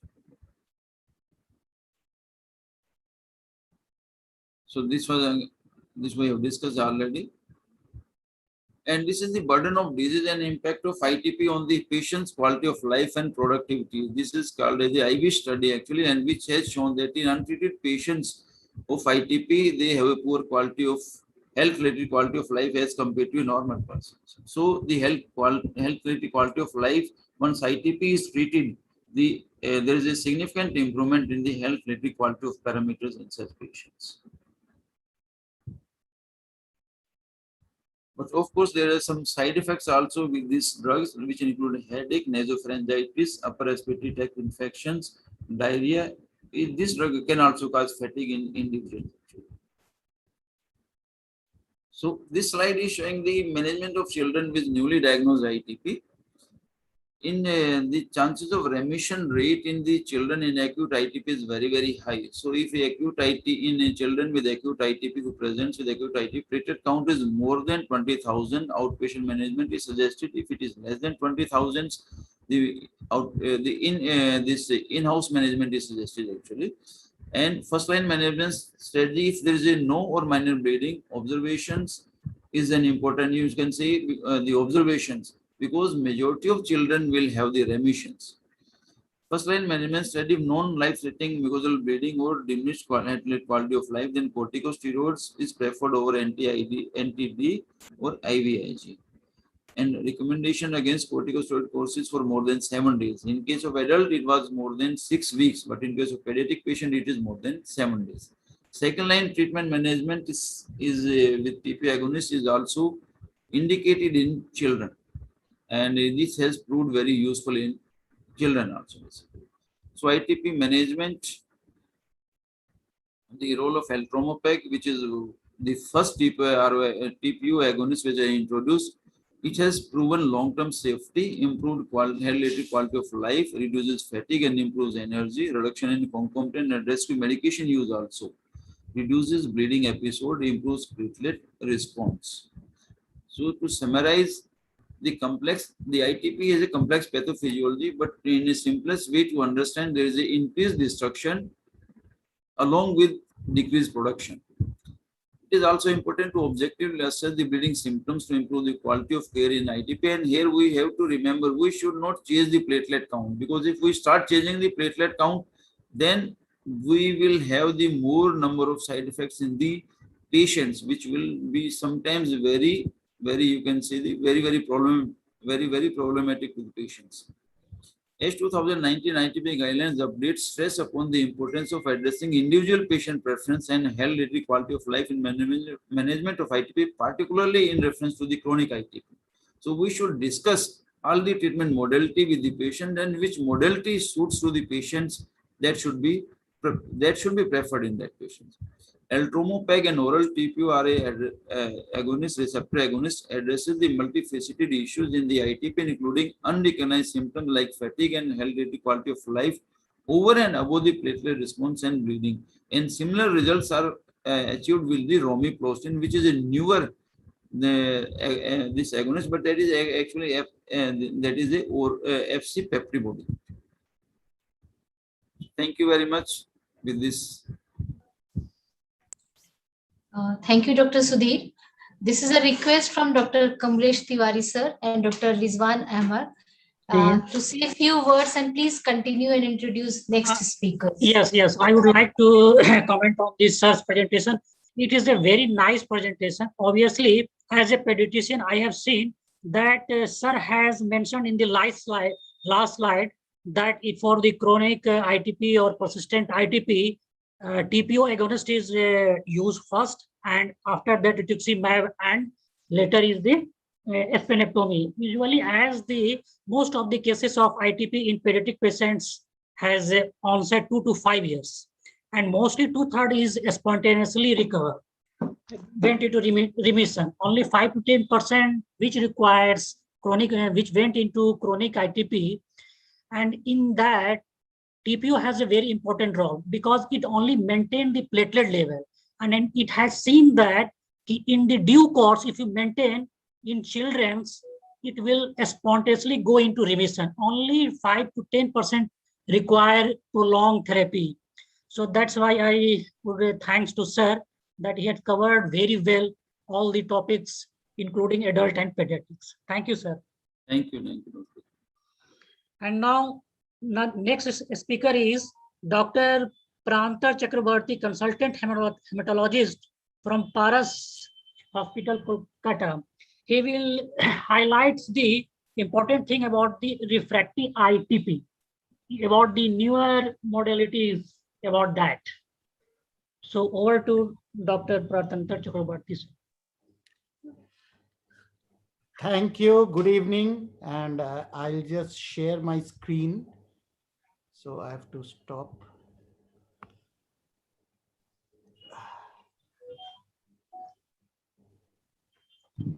Before Sarah starts, can I say a few words? Am I audible? Yes. Yes. Dr. Prantar Chakrabarti sir is a senior hematologist from Kolkata, and he's a great speaker. So we would love to hear him on refractory ITP. Thank you, sir. Thank you, Avinash, and thanks for that kind introduction. So I think much of what I will discuss has been going through your minds while we were looking at it. The problem is that there is a subgroup of patients who actually can spend sleepless nights and make your nights also sleepless. So the most important question, which I'll first try to tackle, it's not easy, is what is refractory ITP, right?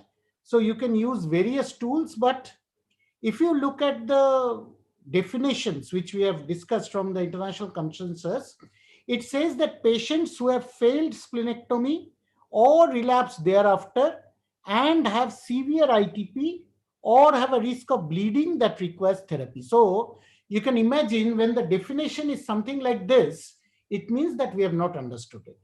So obviously, now if someone doesn't want to undergo splenectomy, then what do? You cannot call that person refractory. So that is another important thing, because there are challenges in undergoing splenectomy, and it's not only about overwhelming post-splenectomy sepsis, but increasing reluctance to undergo or recommend even amongst physicians. So if other treatments have been ineffective, whatever has been discussed by Dr. Atri and otherwise, based on not well documented but widely believed consensus that splenectomy also might not be effective. So there is this fallacy in the consensus. So what is the working definition of refractory ITP?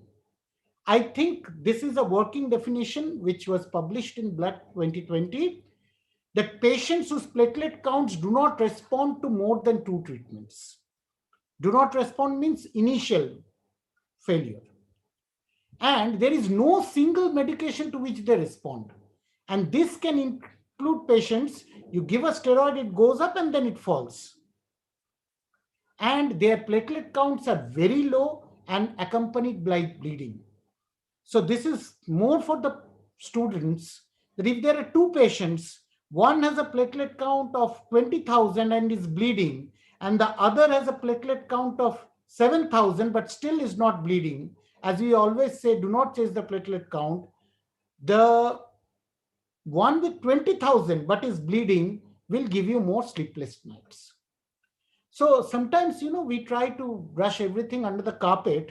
So defining refractory as no response to treatment is absolutely subjective, because what you give and what happens to the patient and how frequently the patient is following are all these variates.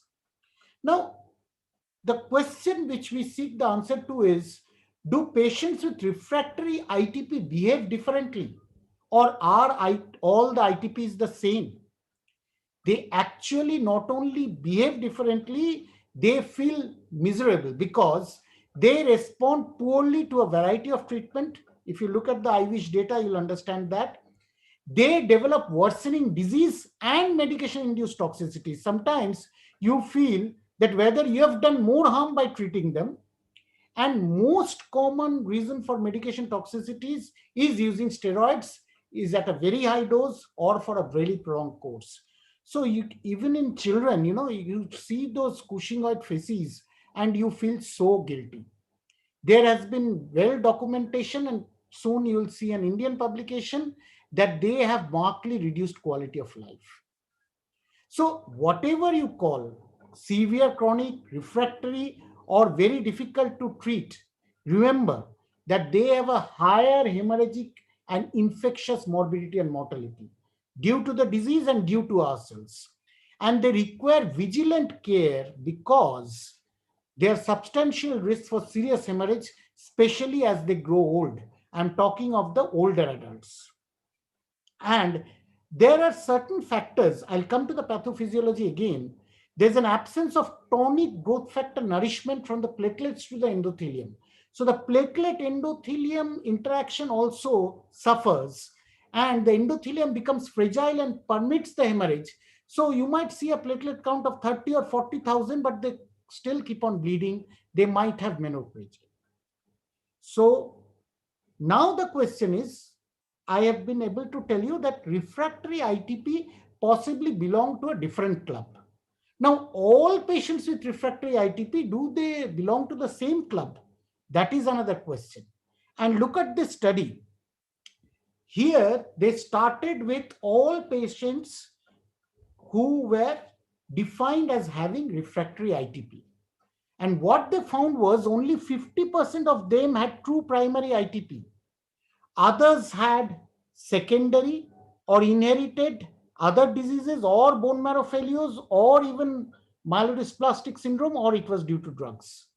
So remember, when you get a patient with refractory ITP, the first thing you need to do is reconsider your diagnosis. Is it ITP or is it something else? because 50% of the time your diagnosis might be wrong. And this is a study from the real world. They started with 37 multi-refractory ITP patients. 65% were primary, secondary were 35%. But when they even evaluated secondary ITP, they found CGD, they found malignant disorders, and then some had definite autoimmune disease.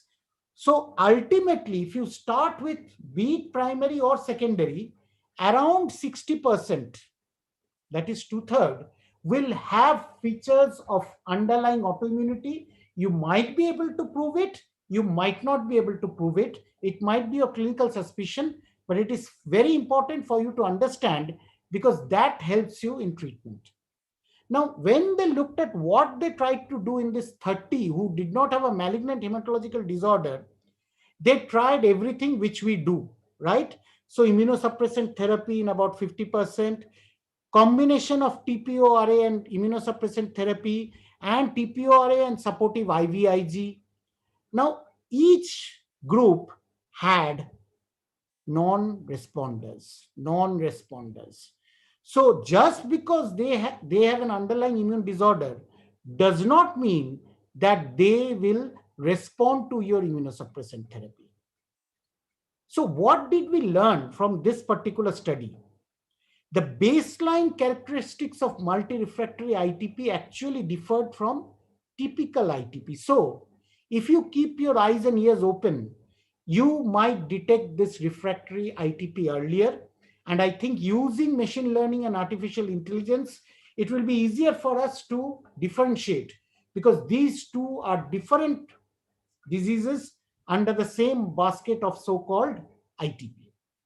Outcome was severe and was associated with high morbidity and mortality. So the commonest proposition here is combining immunosuppressive therapy with a TPO receptor.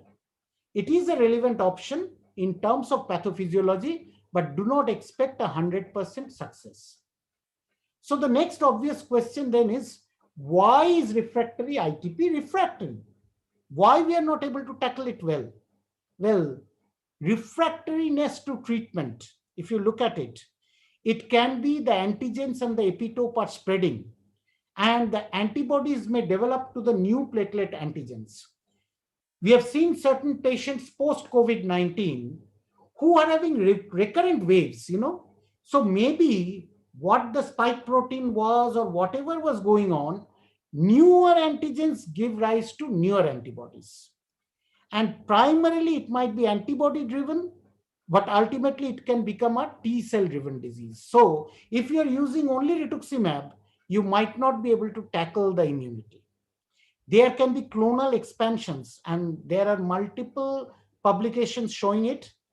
And there can be long-lived plasma cells in the spleen who keep on telling the B cells, come on, produce antibodies, and they can contribute. And then there is upregulation of drug efflux pumps. So as you get resistance in malignant diseases, here also your drugs might not be effective because they are being vomited by the cells. Some may, especially in the elderly and even in young people in India, you'll see they might evolve into MDS. And there can be novel targets like the mTOR pathway or the splenic tyrosine kinase pathway or the FC receptors or the Bruton tyrosine kinase receptors. So they may also drive it. And remember this, because when I discuss the novel agents, you'll understand why you need to understand this part of the pathophysiology. So ultimately the question is, how do you manage it? I understand that it's a different disease. I understand it's difficult, but ultimately you have to treat because the patient has come to you. Now, the most important thing I want to tell you is keep on suspecting your diagnosis if they do not respond. So if they respond, they're not refractory. If they respond to steroids or IVIG, if IVIG not given before, they still respond, they're not refractory. And then you do a marrow if you have not done it earlier. But immunoglobulin levels should be done, especially in children, at the first go. because you might be missing those immune deficient disorders who present with thrombocytopenia. Now, if it is compatible with ITP, then you can give a TPO receptor agonist. If it is not compatible, then before, obviously it is not refractory, you do an extended workup, right?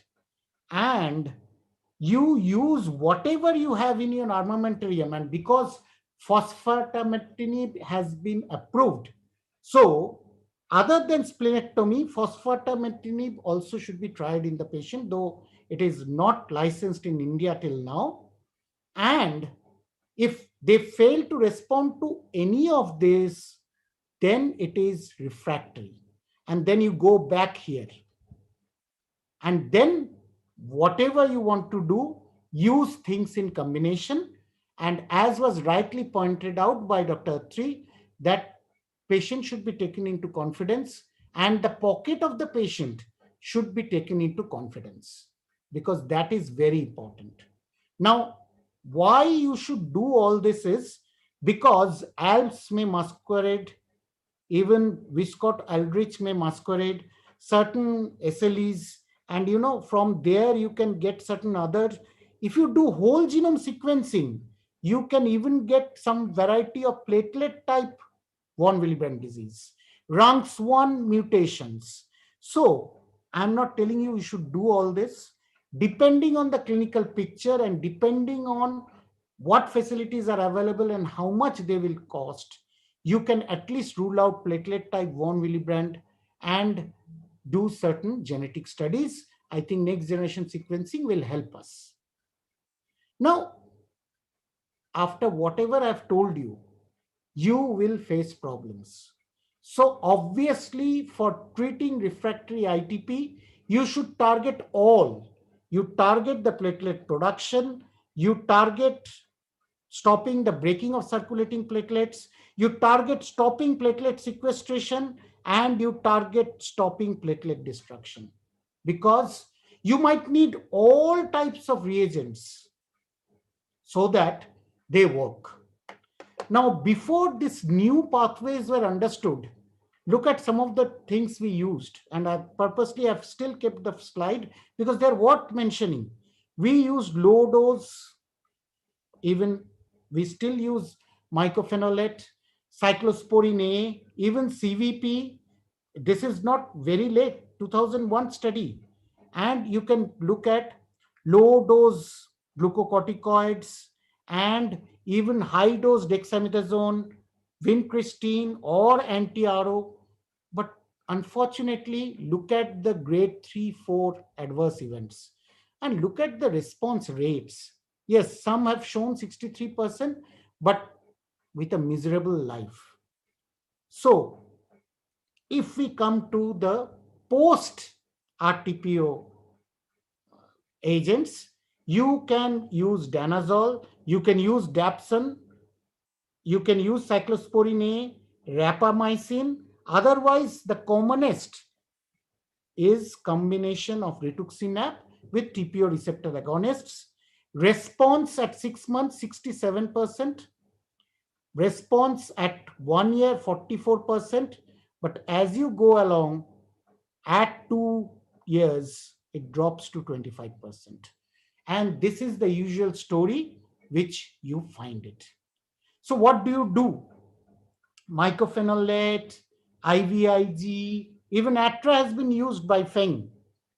Overall response 82%, but ultimately 60%, some are 25%, and they all start losing it, even if you use cyclophosphamide or other things. So let us try something different. And for that, we need the help of basic scientists.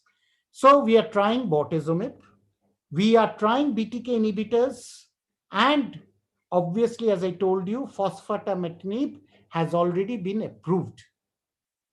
So what is it? It inhibits FC receptor triggered splenic tyrosine kinase dependent cytoskeletal rearrangement during phagocytosis. So without removing the spleen, you're trying to stop the spleen from breaking. And its active metabolite, that is tamatinib. It has a half-life ranging from 12 to 21 hours, so it has to be given twice daily.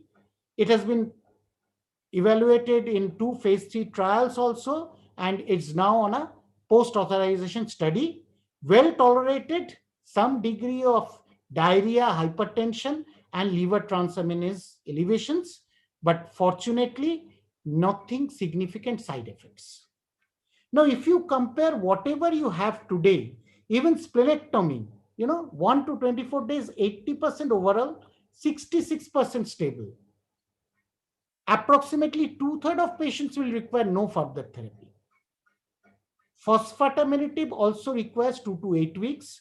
TPO mimetics also require 2 to 3 weeks. Rituximab anything between 1 to 8 weeks, but sustained response is only 20 to 25%. Now, we have not reached that level for phosphatamitinib, but you have to continue the drug. So, you cannot take a call about treatment-free remission, because as long as you use it, it will not break the platelets. So now, this is my last discussion with you about novel agents. So monoclonal antibodies. What is sutimlimab? It's an antibody against the classic complement pathway, right? It is entering phase 2 studies. Our old friend decitabine at a very low dose, 3.5 milligram per meter square for 3 days every 4 weeks. It has shown some response.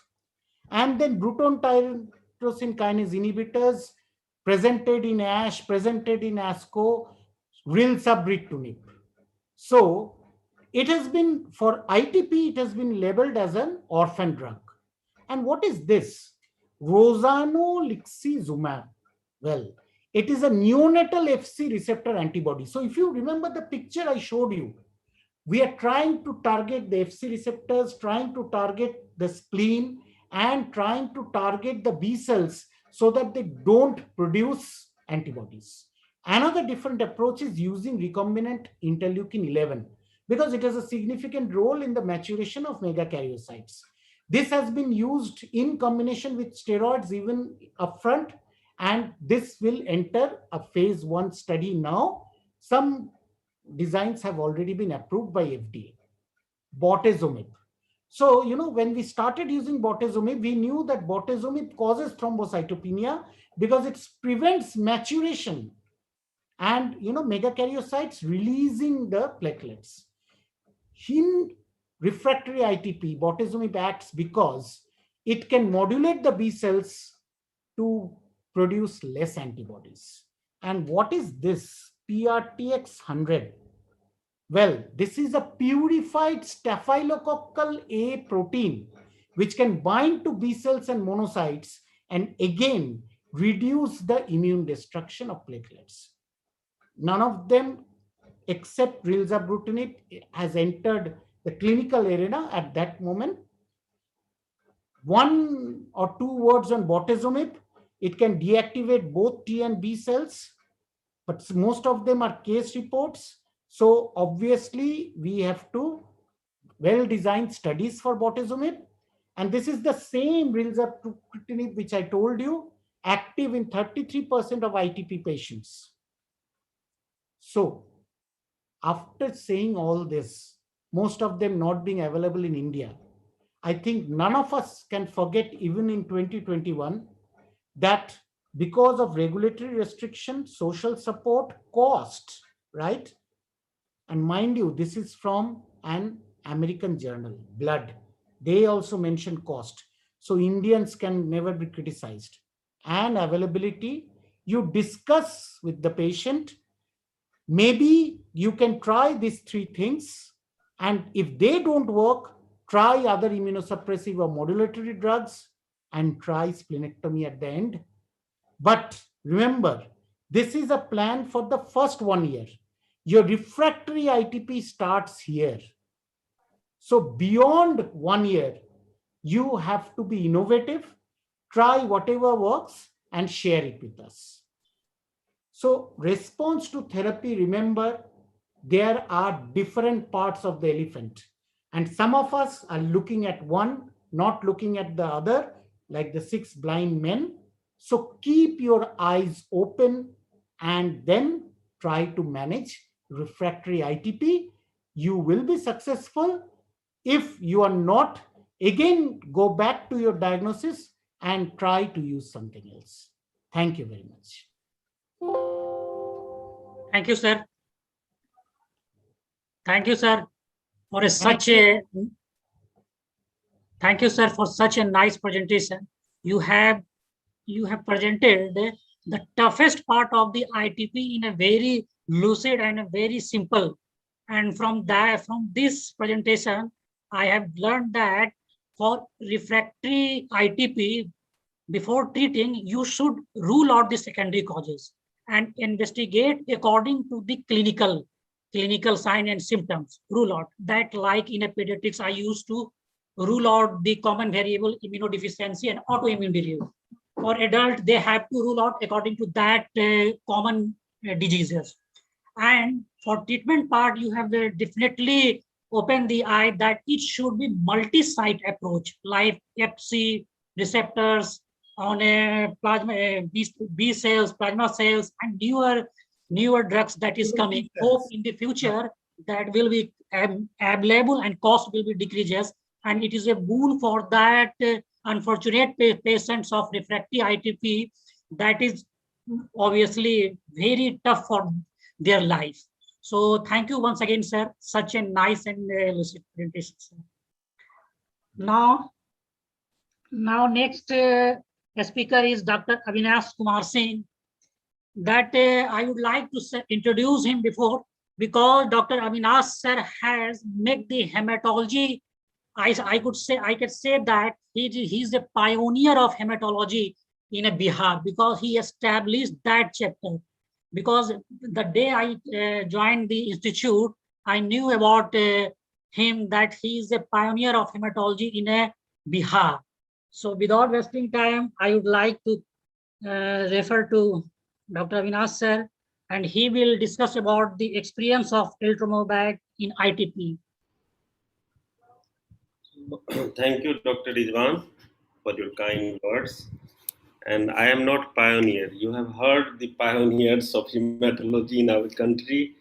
They are no, sir, especially in Bihar, and reviving the chapter of hematology. Thanks. Before I start, I would like to request Professor Kamlesh Tiwari sir if you want to say something before I start. Sir? Sir is there? No. Okay, I will just start my presentation. So,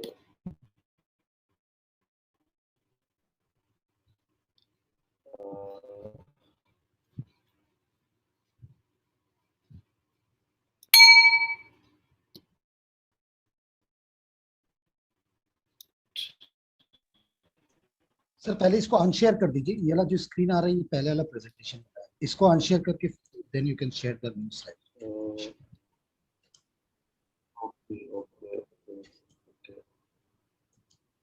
So again, I will have to screen. Is it visible? Sir, it's coming. Yes, sir, it's visible. Slide is visible. It's visible. No. Visible. Yeah. Now your presentation is visible, Dr. Avinash. Am I audible? Yes, visible.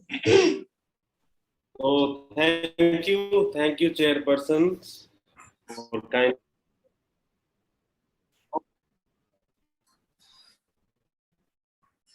So, thank you, chairpersons, for kind introduction. And my topic is to review Eltrombopag in ITP, and regarding thrombocytopenia and immune thrombocytopenia, almost everything has been discussed in chronic ITP. And I have to review Eltrombopag, which has been spoke on management of ITP, especially Dr. Sudhir and Dr. Pantar sir. So, and this has been emphasized in the last talk too, that we should always confirm that is it really immune thrombocytopenia or something else? There are so many differentials which have been discussed. How to manage has been discussed. My role is to just briefly review the drug TPO agonist. Since eltrombopag introduction, it has completed 10 years. What is eltrombopag? So it's a small molecule. It binds at a transmembrane site. So it doesn't bind extracellular site. It stimulates maturation and proliferation of megakaryocytes very effectively. And this also has been shown that they bind with transmembrane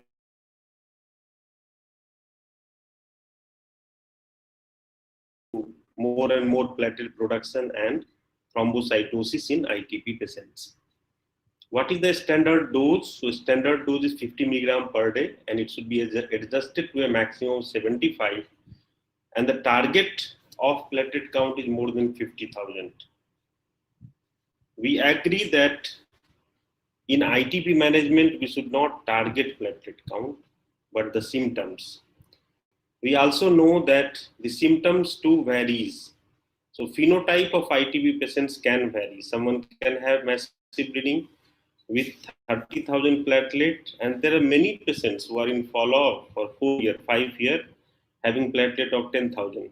So whenever they come for consultation, they are not on any drug. They have refused because of toxicity of all drugs that we have used.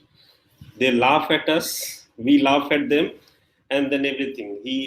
After proper counseling, they understand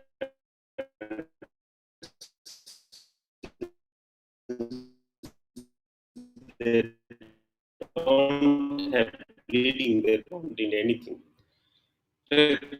Frequency is once daily, route of administration is oral, and it is available in 25 and 50 milligram tablet. It is 21 to 32 hours.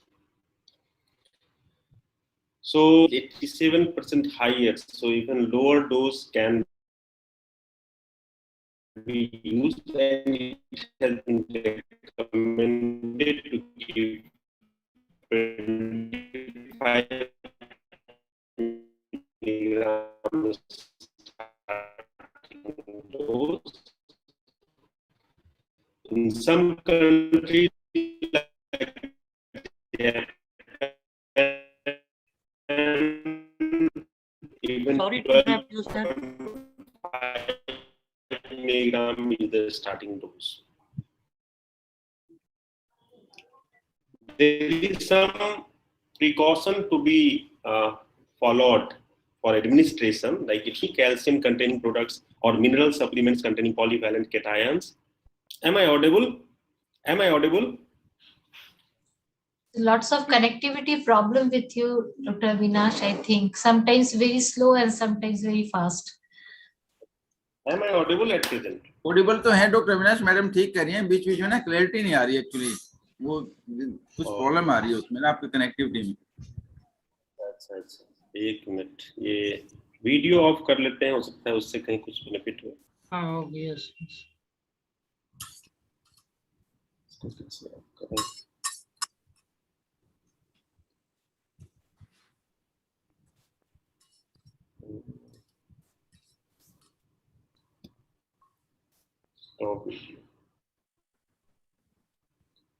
Okay, so just in brief, so platelet count has to be monitored, and we have to adjust the dose of eltrombopag when they are on.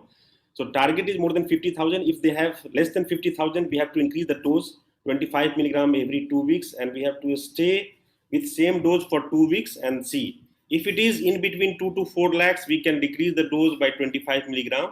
If it is more than 4 lakhs, then we have to stop and wait. Frequently, we have to monitor platelet counts, and we should restart once it is less than 1.5.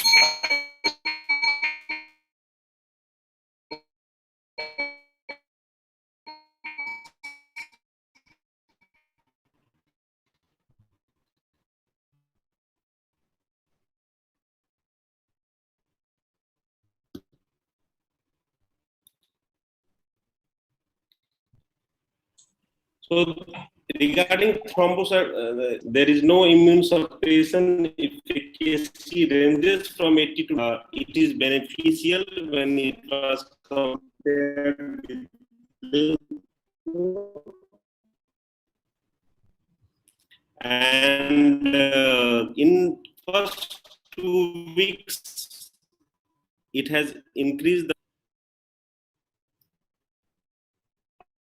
and over time the response rate with Thrombopac has improved. You can see in day 8 at 44% response placebo. Then bleeding reduction also were reduced compared with placebo. And this extended study has shown that the response rates are durable, even up to 8.8 years. And this also has been shared by Dr. Sudhir. These are the most common side effects that we face with TPORA. So these are the mechanisms. So about 1/3 of patients, they can taper and stop off these chronic ITP or refractory ITP. There of life scores in chronic ITP patients, and the response rate are durable with thrombo injection. They are equally efficacious, but the problem with romiplostin is it's injectable. It has to be given weekly. There can be some fluctuation of platelet count when patients are on romiplostin.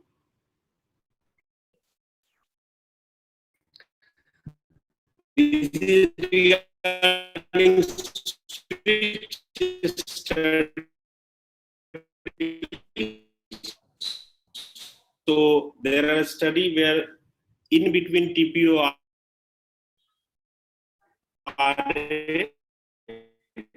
like L-Thrombopac patients, romiplostin or patients when the study has shown that the beneficial.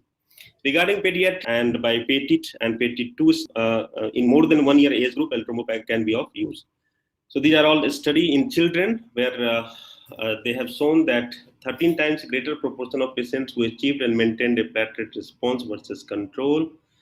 There is more reduction of bleeding when they were on L-Thrombopac. There is reduction in need of rescue and concomitant medications, and the increased platelet count that is durable. In PD2, adverse events also were not so problematic, and it was found to be well tolerated in children with no new safety concerns identified. So these are dose adjustments in pediatric patients where we have to start with 25 milligram, and depending upon platelet count, we can adjust the dose. This is just summary of PETIT and PETIT2. So again, in children pediatric population, the response rates are around 70 to 80%. And this is real world experience, and this is experience from our country. This has been this was published from Army Hospital, where patients, about 53 patients or total 347 patients were 53 were eligible who received at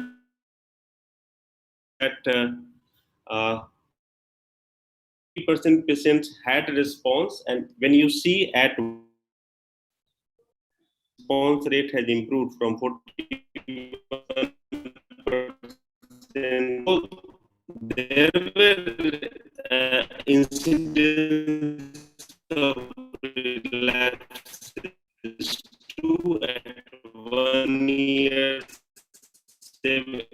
around 7%, at 2 years, 15%. Like anemia was the commonest, and they explained that could be an iron chelator. So maybe these two research study, then other were thrombocyte incidences. They have compared with other retrospective study, real world experiences, and they have found that the response rates are around 70 to 80. Overall response, you can see around 80% in all these studies. and even in post-splenectomy and prior rituximab. To conclude, this is the last slide that for last 1 decade, 10 years, eltrombopag has played a significant role in the treatment of chronic ITP, and data from long-term studies have not revealed any unexpected risks. Among all the modalities of treatment for ITP, it has high TPO-RA with other agents has shown response even in refractory patients. It is effective in children, sustained platelet response of about 40%, effective after failure of romplostatin, or with switch study, we can say that around 60 to 70% patient has a response. Sustained response of therapy being explored for eltrombopag. 10-year real life data confirms its efficacy and safety, but there is dietary restriction which must be followed when we use eltrombopag. So this concludes this topic. Thank you. Thank you, sir. Am I audible now? Yes, audible, sir, but sound in between is very muffling and रुक के आ रहा था, but yes, but audible. Okay, thank you, sir. You have given the light on the eltrombopag TPO agonist. So maybe some problem is there. Yes. So now over to hello. I am audible, sir. Yes, sir. Yes. So now over to Poonam Badani, ma'am. Just go ahead with further proceeding. Yes. Dr. Avinash. So now this is a session that is a question and answer session with experience sharing by Dr. Basa Bakchi, and he is heading the Department of Hematology in our institute in AIIMS Patna. So over to Dr. Bakchi, please go ahead. Dr. Basa Bakchi, can you hear me?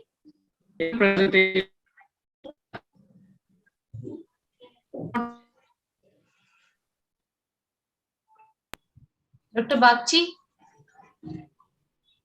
Yes, madam, yes. So your voice is cracking. We are not able to hear. So, Dr. Prantha sir is there?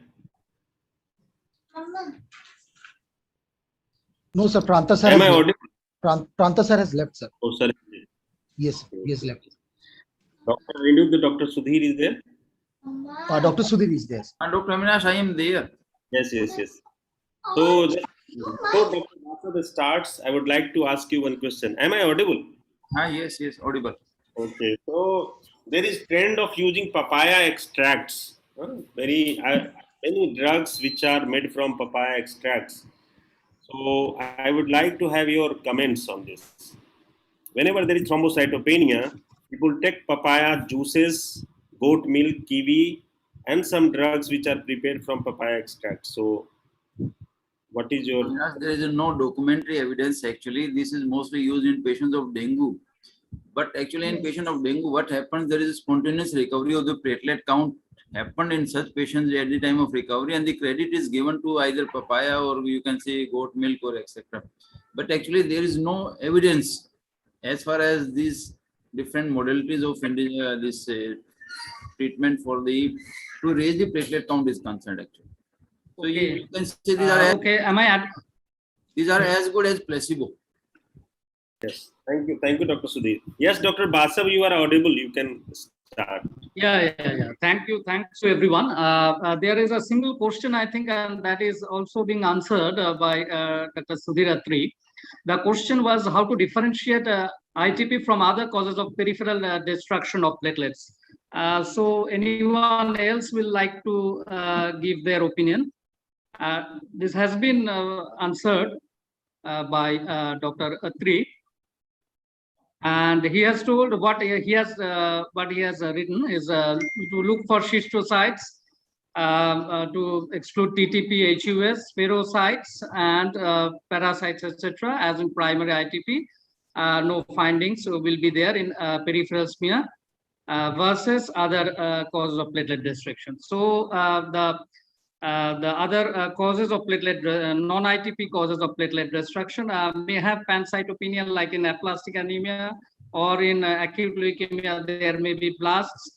If there are schistocytes, it may be a case of TTP and HUS, or even HELP syndrome in pregnant women, and spirocytes in Evans, if you are thinking about Evans syndrome. So that is what Dr. O3 has told. And now, since there are no other questions, I will like to ask some questions to our presenters. The first question is, my first question is to Dr. Anirudh Dayama. Is Dr. Anirudh here? Still there? Okay, then Dr. 3 can take this question. What is the ideal treatment? Yeah, Dr. Dayama. What is the ideal treatment duration with steroids in children with newly diagnosed ITP, according to the latest 2019 ASH guideline? The initial treatment duration of with prednisolone in children. Yeah, so ASH guidelines do not differentiate between treatment duration for significantly for children and for adults. Now, the recommended duration, as I remember, just is at least for 6 weeks, which in a tapered course. So 4 weeks of therapy followed by 2 weeks of tapering. So yeah. But just Dr. 3, will you chip in? Yes, I slightly differ. The duration mentioned is 7 days actually, and after 7 days they are mentioned in the latest 7 days. Yes, 5 to 7 days. 7 days in pediatric population, newly diagnosed, I think. Yes.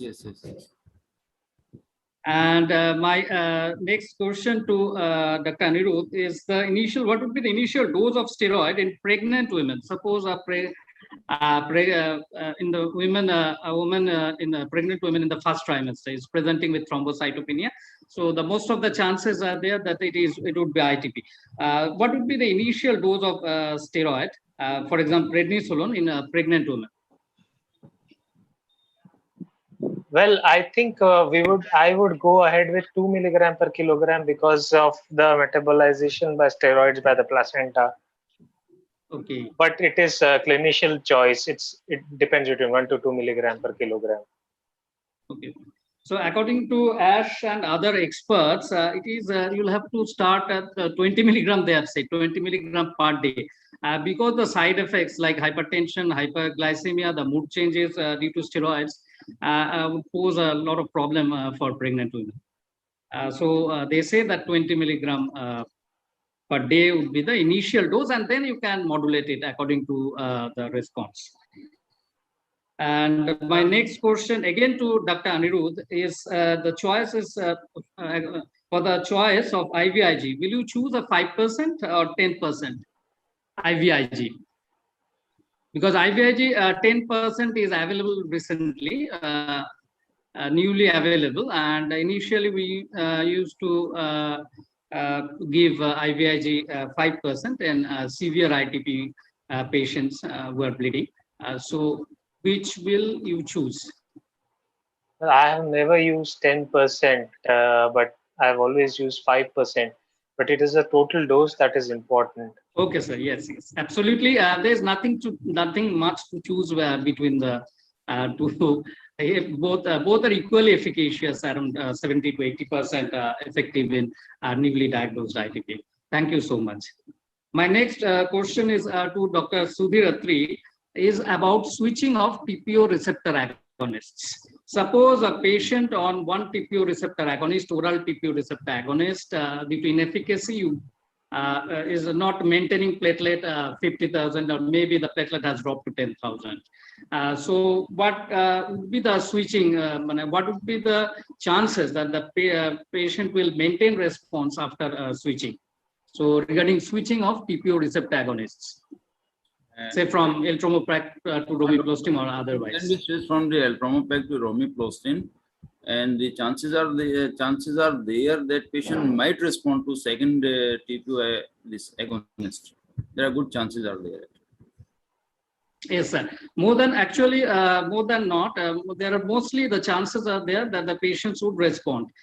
Because when a patient is switched from romiplostim to eltrombopag, the response, according to studies, have shown that around 100% actually they maintain the response. And when patients are switched from eltrombopag to romiplostim, around 66% of the patients still maintain response. So that is one thing very important, because many a times we want to switch the TPO agonists because suppose they are not effective, or if the platelet count drops. My next question if we compare the cost analysis, romiplostim is cheaper than the eltrombopag. Right. Only disadvantage is that it is injection, but it is only once weekly injection. Yeah. We have used this drug in our around 6 to 7 patients, and every patient has responded to romiplostim. Thank you. Thank you. My next question to Dr. Atri is, you want to suppose a patient you are treating with a TPO agonist, and he is maintaining good response. Now you want to stop the TPO receptor agonist and want to see whether it can be stopped. So how will you proceed for stopping TPO receptor agonist? If patient is on eltrombopag, so eltrombopag dose varies from 25 to 75 milligram, and what is the platelet count actually? Like as told by Dr. Avinash, also if platelet count is more than 4 lakh, can be stopped immediately, full dose. However, if platelet count is between 2 to 4 lakhs, it has to be tapered by 25 milligrams, and every 2 weeks we should assess the platelet count. If the platelet count is still maintained, further it should be decreased by 25 milligrams till the dose becomes nil actually. In case of Thank you, sir. Yeah. You can do that, or you can increase the actually gap between the two doses. Yes. Initially 7 days a week, then 5 days, then 4 days, then 3 days, and then twice weekly, and then once weekly, and then stop if the platelet count is maintained. Yes. So that is it's either you can you can reduce the dose, or you can increase the gap between the two doses. My next question to Pranta sir is that Pranta sir in one slide have shown recombinant TPO, recombinant human TPO plus one study including recombinant TPO plus rituximab. So as per my knowledge is that recombinant human TPO is not available in India. So will it be available anytime, or what is the efficacy vis-a-vis this TPO receptor agonist? Sir, is Pranta sir there? Pranta sir has left, sir. Okay, then anyone else can take the question about recombinant human TPO. I don't think it's available outside China, so we don't have much idea about recombinant human TPO. So any other question? Any Dr. other Rijwan, question? am I audible? Yeah. Okay, Dr. Rijwan has asked about follow-up of ITP patients. So anyone, Dr. Anirudh, can say how to follow? Or Dr. Sudhir? Dr. Avinash, patient should be followed both for the clinical as well as by the CBC parameters, and every 2 weeks. If initially bleeding is, you can say this symptomatic or severe bleeding is there, then weekly CBC, bi-weekly CBC, and if patient is only having minor or you can say mucocutaneous bleeding, then at least twice every 15 days CBC as well as the clinical signs. If patient's count is more than 30,000 without any bleeding episode, that is sufficient. but ideally we should maintain it above 50,000 with the maximum dose of the any drug which has been introduced in the patients. So we have to make a balance between the platelet count, bleeding tendency, as well as the side effect of the drug. Like if with the steroid, maximum dose of steroid, we are maintaining 50,000 platelet count only, at that or below above 30,000, then we should decrease the dose of the steroid. We have to taper it at any cost, whether patient relapses or patient maintain it. If patient relapses at the second drug, if patient maintain it is well and good, steroid has to be stopped completely within 6 weeks, and after that patients can be followed. If patient is maintaining a platelet count, like let us say normal platelet count, then at least 4 weekly patient can be asked to have the CBC, or earlier if patient develops some symptoms. Yes. My next question So is, what is the goal? The goal of therapy is actually in ITP, according to the ASH, is to keep more than 30,000 platelet count, and there shouldn't be any bleeding, and to minimize the toxicity and individualize the therapy. So these are the goals, to keep a platelet more than 30,000. We have to maintain all the 4 goals. Remember, all the goals has to be achieved actually. Right. Sir, but in pediatric patient, I think we should stop the investigation, follow up with complete blood count, especially platelet, when it reached the 1,50,000. Doing and clinically you have to follow up. No, Dr. Rizwan, even in adult patient also our goal should be to maintain the platelet count of 1.5, like that is normal. Yes, but yes. If normal platelet count is maintained at the, you can say at the helm of toxicity of steroid, then it is not idea actually, because no sir. After treatment, of the steroid are going to be much more troublesome for the patients as compared to the normal platelet count. We have seen many patients on steroids having Cushingoid features, hypertension, steroid-induced hyperglycemia, even avascular necrosis, fractures. So we have to make a balance actually. No, sir. After treatment, in a Dr. Rizwan is saying that when patient is in remission of treatment, yes, then we can stop follow-up. That's what he is. No, that is true. That is true. So remission will call when the platelet count is more than 1 lakh, or at least more than 2 times from the baseline. Complete remission, if we talk about. And if partial remission, then more than 30,000, and at least the platelet count twice elevated from the baseline, and obviously no bleeding. And sir, my one question is, another question is, in a life-threatening bleeding like ICH or severe GI bleeding with cardiopulmonary instability, like any life-threatening, we usually give platelet along with we using either IVIG, methylprednisolone, or NTD. Is it rational to use all the 3 drugs simultaneously? No. It is not rational to use all the 3 drugs. But yes, sir, I come across a paper where I am forgetting that references. In an emergency situation like ICH, life-threatening condition, besides giving platelet, they using simultaneously IVIG, methylprednisolone, and NTD in a positive RH positive. Dr. Rizwan, maximum you can use 2 drugs like IVIG and steroids in such situation, but it is not ideal to use all the 3 drugs actually, because best is the IVIG, which will give you the earliest response. Yes, sir. We usually do. But I have come across 4 days actually, may take 7 days also. Yes. I think Dr. Atri is right that yes, but simultaneously using in a life-threatening situation, simultaneously using platelet transfusion and IVIG works good, and even methylprednisolone plus IVIG, and even methylprednisolone plus platelets. All these are good options, and maybe more effective than a single agent. Yes, am I audible?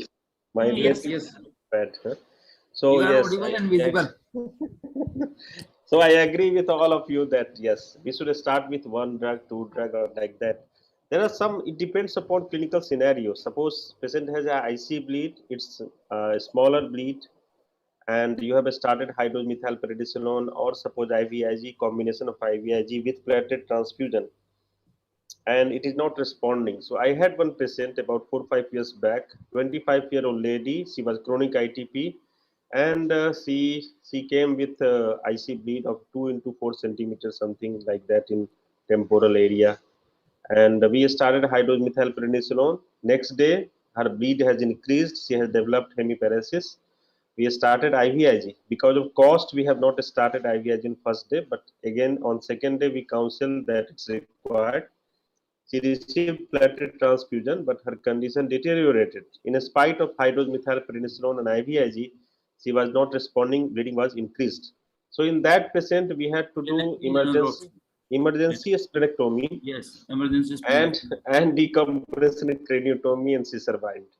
So it depends upon clinical scenario. There are many patients with IC bleed, they will respond with only IV methylprednisolone. And there are many patients who are difficult to treat, like Dr. Panta sir has suggested, refractory ITP, who are bleeding from multiple sites, not responding to conventional treatment. So we have to individualize. So if there is any more question, then Dr. Bagchi can continue. Yeah.